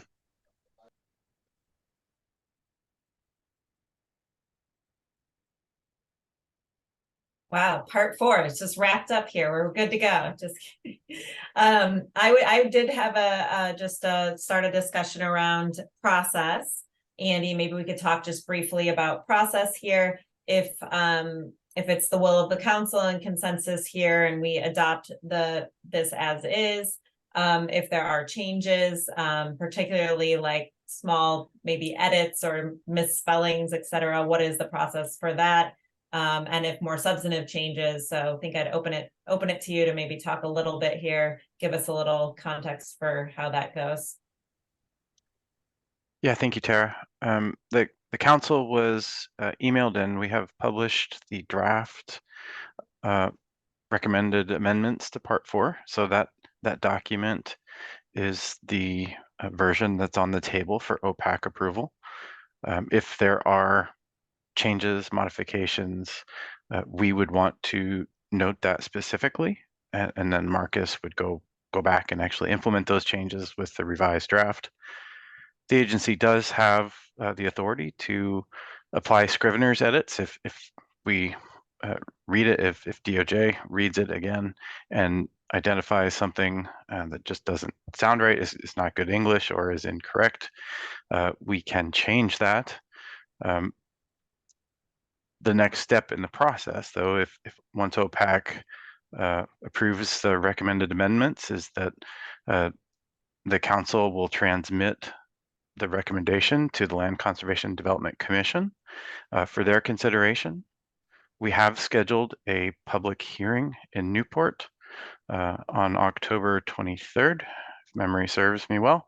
That is a required function for agencies who go through rulemaking, that if there's a specific geographic focus of the rule, that you have to have a public hearing in that area. And so we have selected Newport. That was a good location for our Part 3 public hearing. We had good turnout at Hatfield.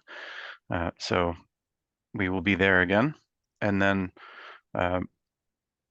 there will be a staff report that's produced ahead of time for the Land Conservation Development Commission, as well as, we will transmit the draft. So given any comments that we receive at the hearing and comments that may be received at the commission will then consider the recommended amendments that have been brought forward to them, and either consider adopting or make findings and send the draft version of Part 4 back to OPAC. We have been, as staff, reviewing the recommendations all along, so we believe that they are consistent with Goal 19, the Oregon Ocean Resources Management Act, and those other pillars of our program that the amendments need to conform to.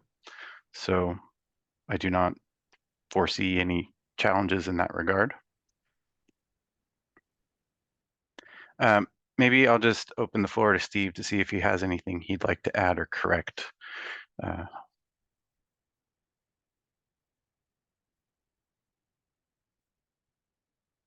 hate to correct my inability to not come off mute. No, I think you did a great job there, Andy. And if in the guise of Scrivener's errors, we're really talking about formatting and subject verb agreement, not big fancy things. And I do see Charlie is asking for a link. I think that was to the OCM program review. Charlie, is that correct? Or is that to the LCDC meeting? The Newport meeting. So the room, okay. Yes, I will provide you with links to the LCDC site where you will be able to access and watch the commission online. All of the commission meetings are broadcast on YouTube, as well as for participation via Zoom if need be. Looks like Peggy has her hand raised. Yeah, go ahead, Peggy.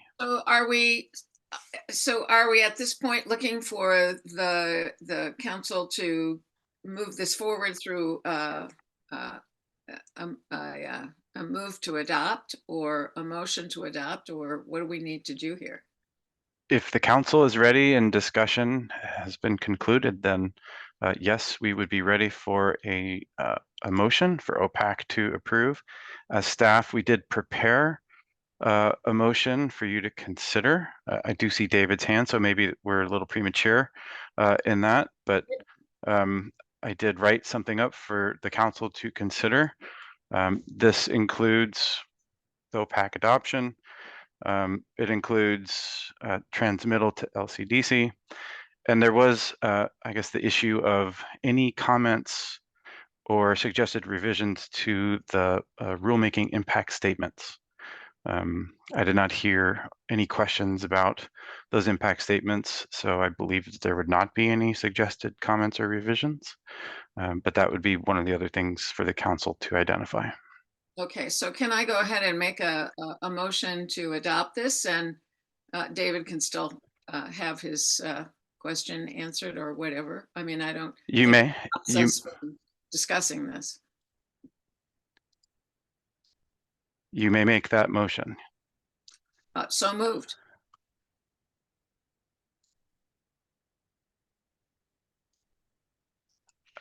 David, a question or comment?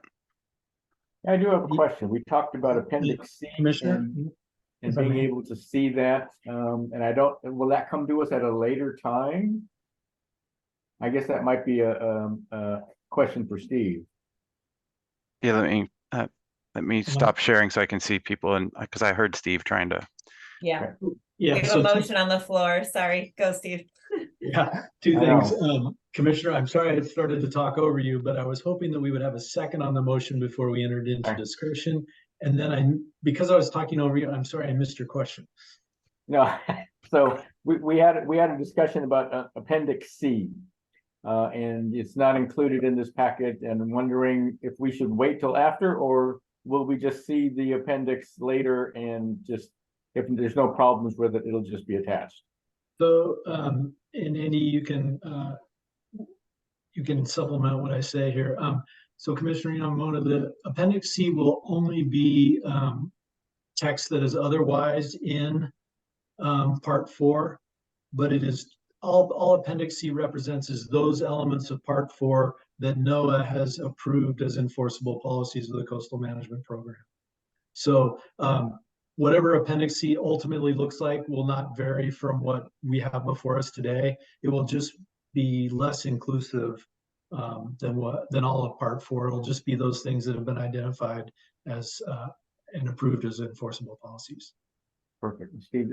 That's why you needed to answer the question. So that's perfect. So was there a second to the motion? Yes, I see Jamie's head nodding. Was that? Yes, I second. I thought Steve. Okay. Did he record that?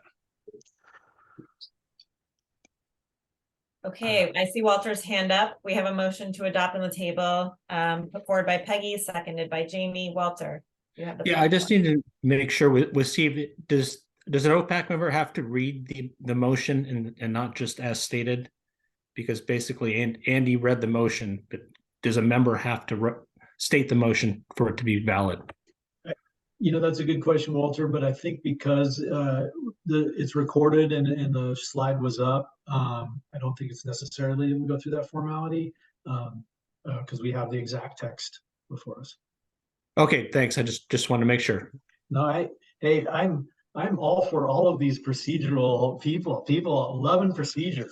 Good job.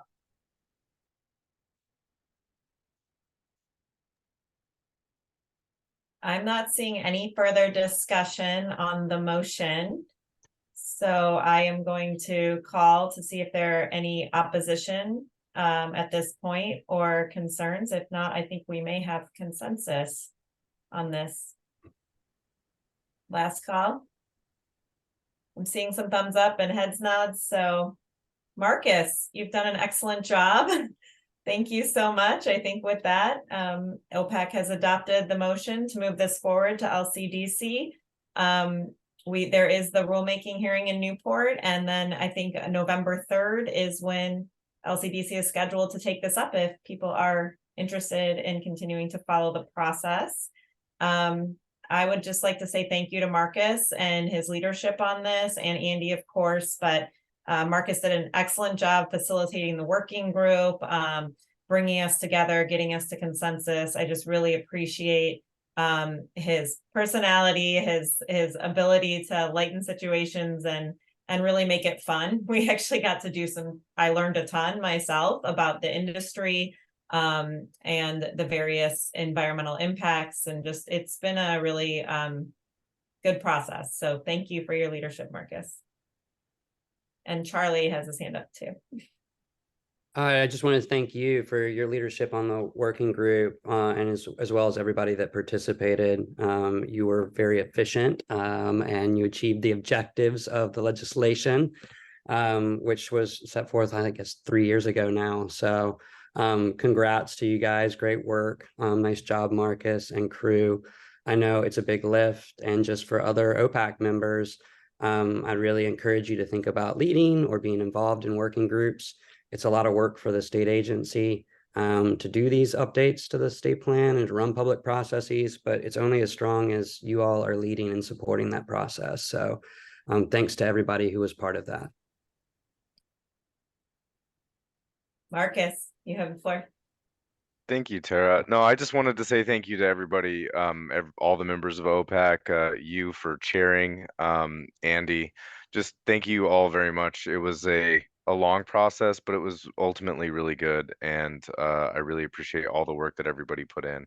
So thank you very much for making the process as smooth as it can go when it has to do with policy. You know. Yeah, thank you, Charlie. Also for your words.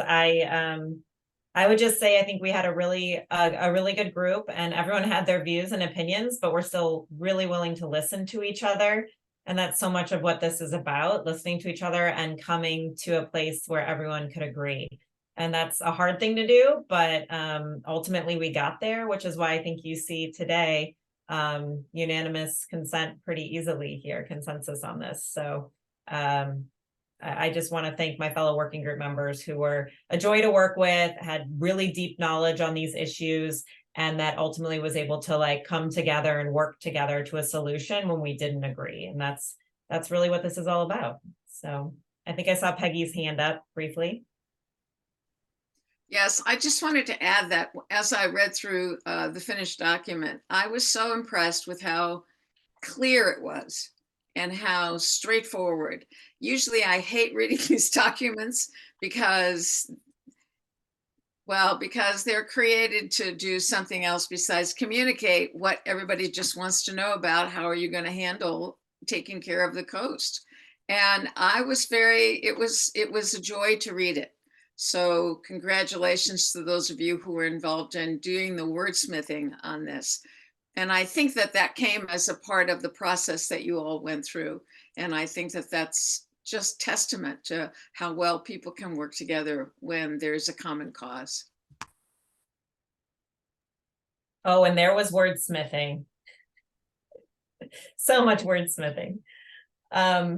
Well, thanks everyone. That wraps up our big action item for today, which is exciting. I'm glad to have this process move forward. And I think with that, Andy, we can move on to sort of our recap and next steps going forward.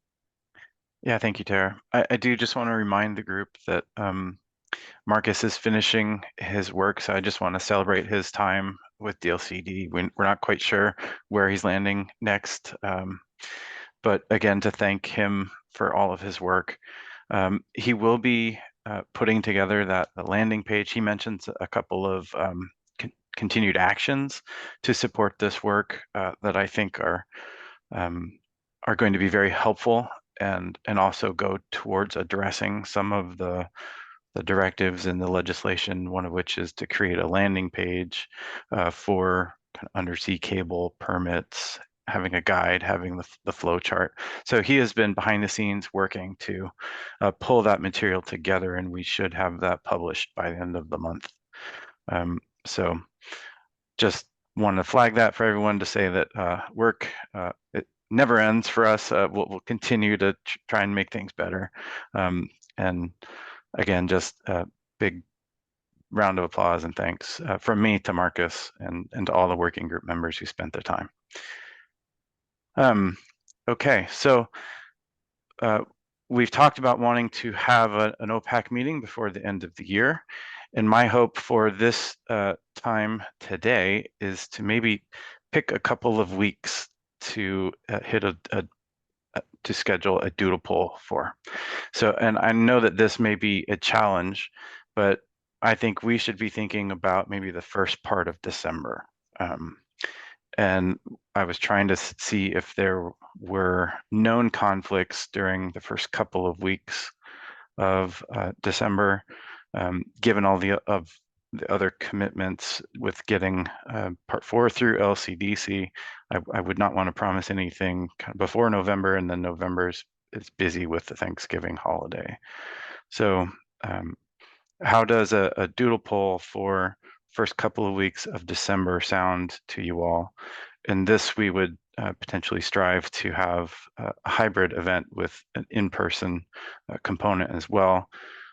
While the virtual platform works well in a pinch, I think the personal connections and what we gain out of being together in person in a location really outweighs just the convenience of a virtual setting. So, I guess you could put in the chat or raise your hand if you know of conflicts in that first couple of weeks of December that would be a major hurdle. I'm seeing thumbs up.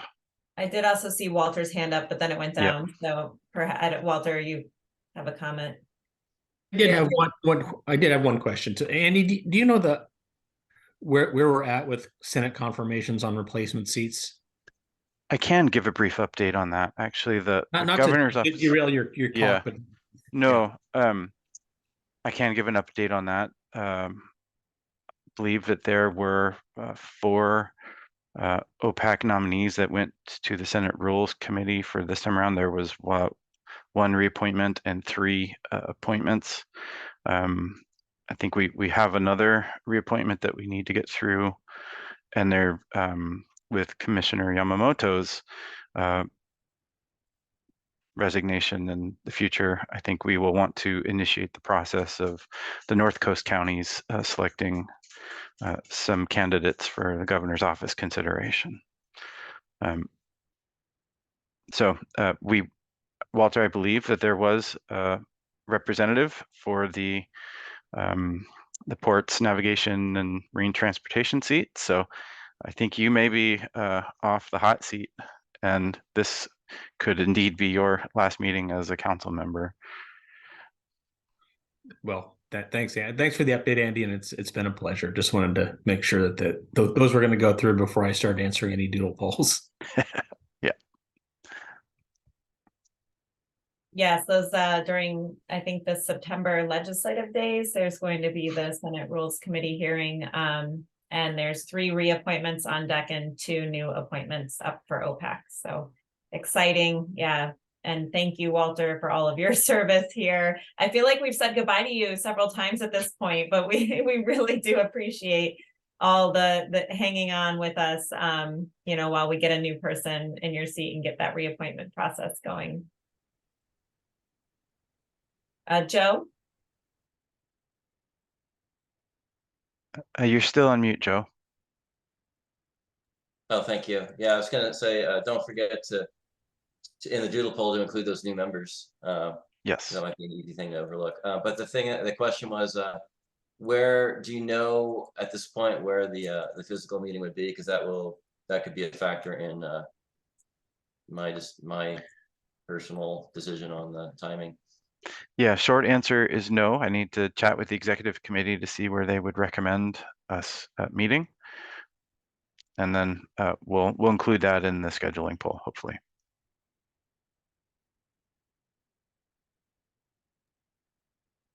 Andy, there are some comments in the chat coming through on. Yeah, I'm seeing some comments about that date range. That's great. I think the fact that we don't have everyone responding with major challenges is an indication that we might be able to find something in that period of time. So I've got some hopes that we can get this scheduled and on calendars quickly, because I know that the fall calendars are filling up.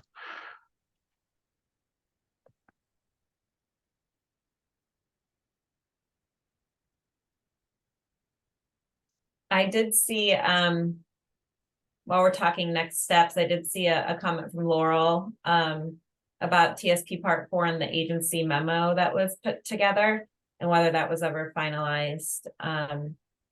I will let Andy speak to that, given it is actually an agency product and not running through OPAC, because I think much of that is outside of our jurisdiction. Yeah, thank you. So there will be some follow-up from agencies that have a need to make changes to their administrative rules or their authority to levy fees, right? So DSL has identified some changes that they would need to make, which would be improvements to the process of cable siting and give them capacity, as an example. I do believe that we have met the intent of the legislation in all of the ways that we could with Part 4. I have to be honest, I would need to go back to reread the memo to say what else was in there that I may have missed in this summary, but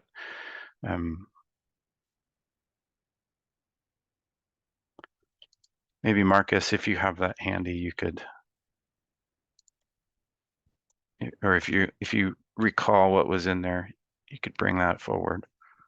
But I believe a lot of those things were actually some of the process related improvements that Marcus mentioned with the website and a landing page and some guides. I'm sorry, Andy, you cut out for a minute there. What is it that you want me to bring up? Well, if you had any thoughts about the DLCD memo in response to the directive to all of the agencies as we worked on this topic. Let me see if I can find that really quick. Give me a moment. I'm sorry. Did that actually get finalized, Andy? I couldn't remember. Well, we had a letter from DLCD to OPAC. We did not have a single interagency memo that had all of the agencies with a final summary. I just didn't want those next steps to be lost somewhere when Marcus is no longer shepherding the cause. Yep.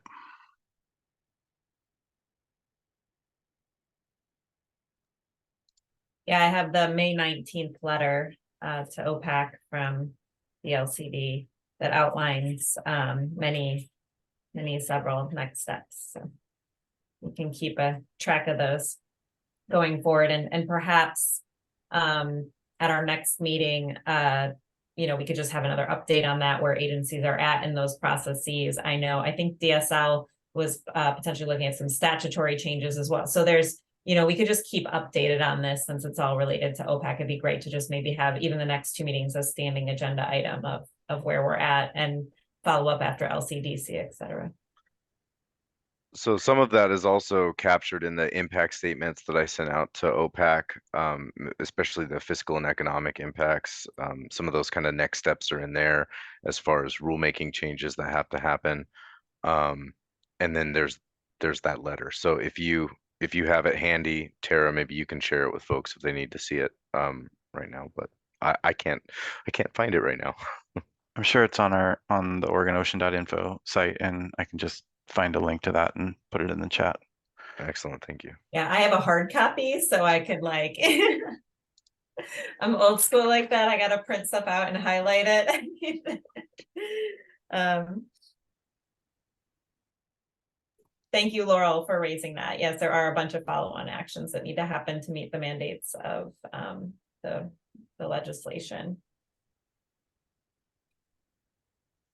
So I think we have a good guidance on first and second week of December work, but there's varying availability, Andy, but I'm seeing enough. I think we can find a date in there that works for where we could get a majority of our members.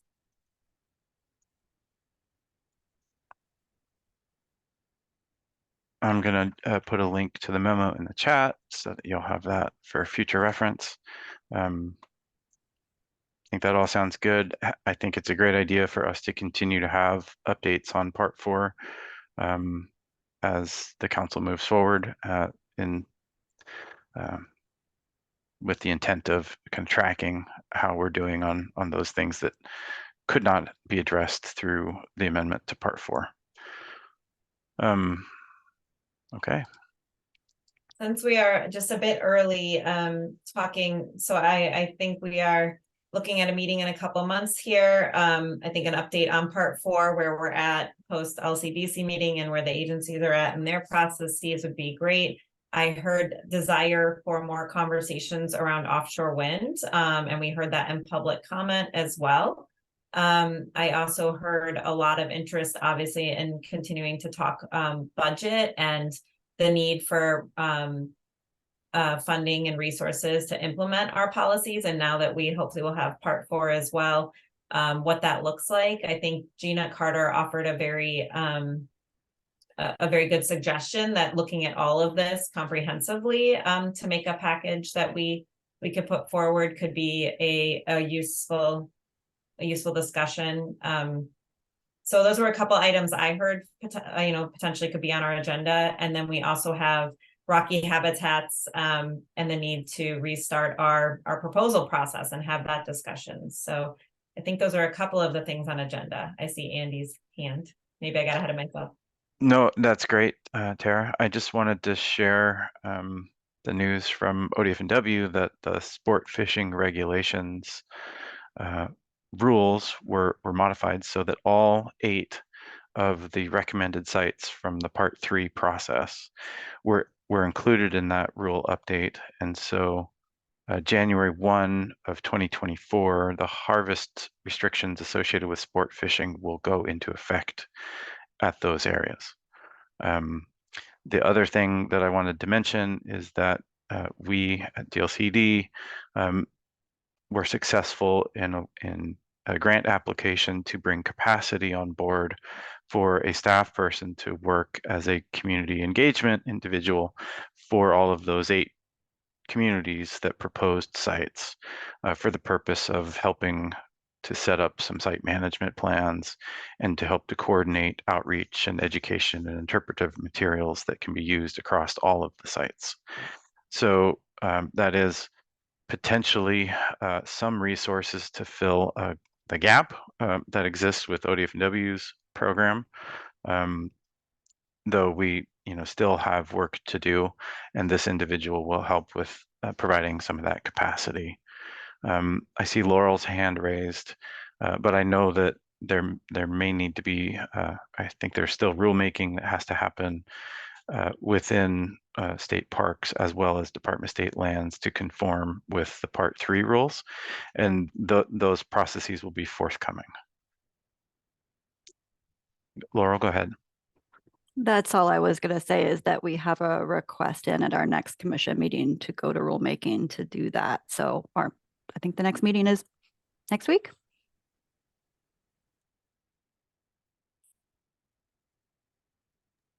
Joe? Yeah, I just want to congratulate DLCD on that hire. I think that's great that there's a bit more capacity for Territorial Sea Plan 3 implementation. I think that's something moving ahead that we want to discuss more. And related to that as well, as an agenda item potentially for the next meeting, I think I would like to have some discussion on how do we consider wrapping in like the marine reserves and TSP Rocky Habitats work in with the America the Beautiful 30 by 30 initiative of conserving 30% of America's waters and lands by 2030. I think it would be a good thing to start talking about. We have some new protections on the coastline, and just trying to think holistically across our whole near shore about how we can think about meeting the goals of that initiative set up by the Biden administration.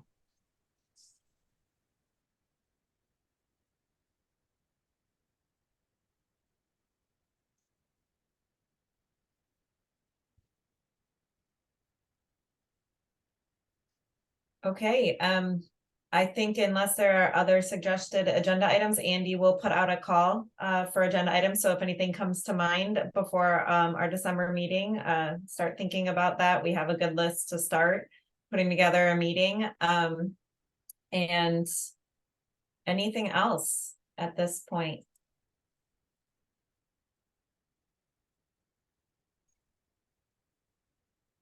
All right.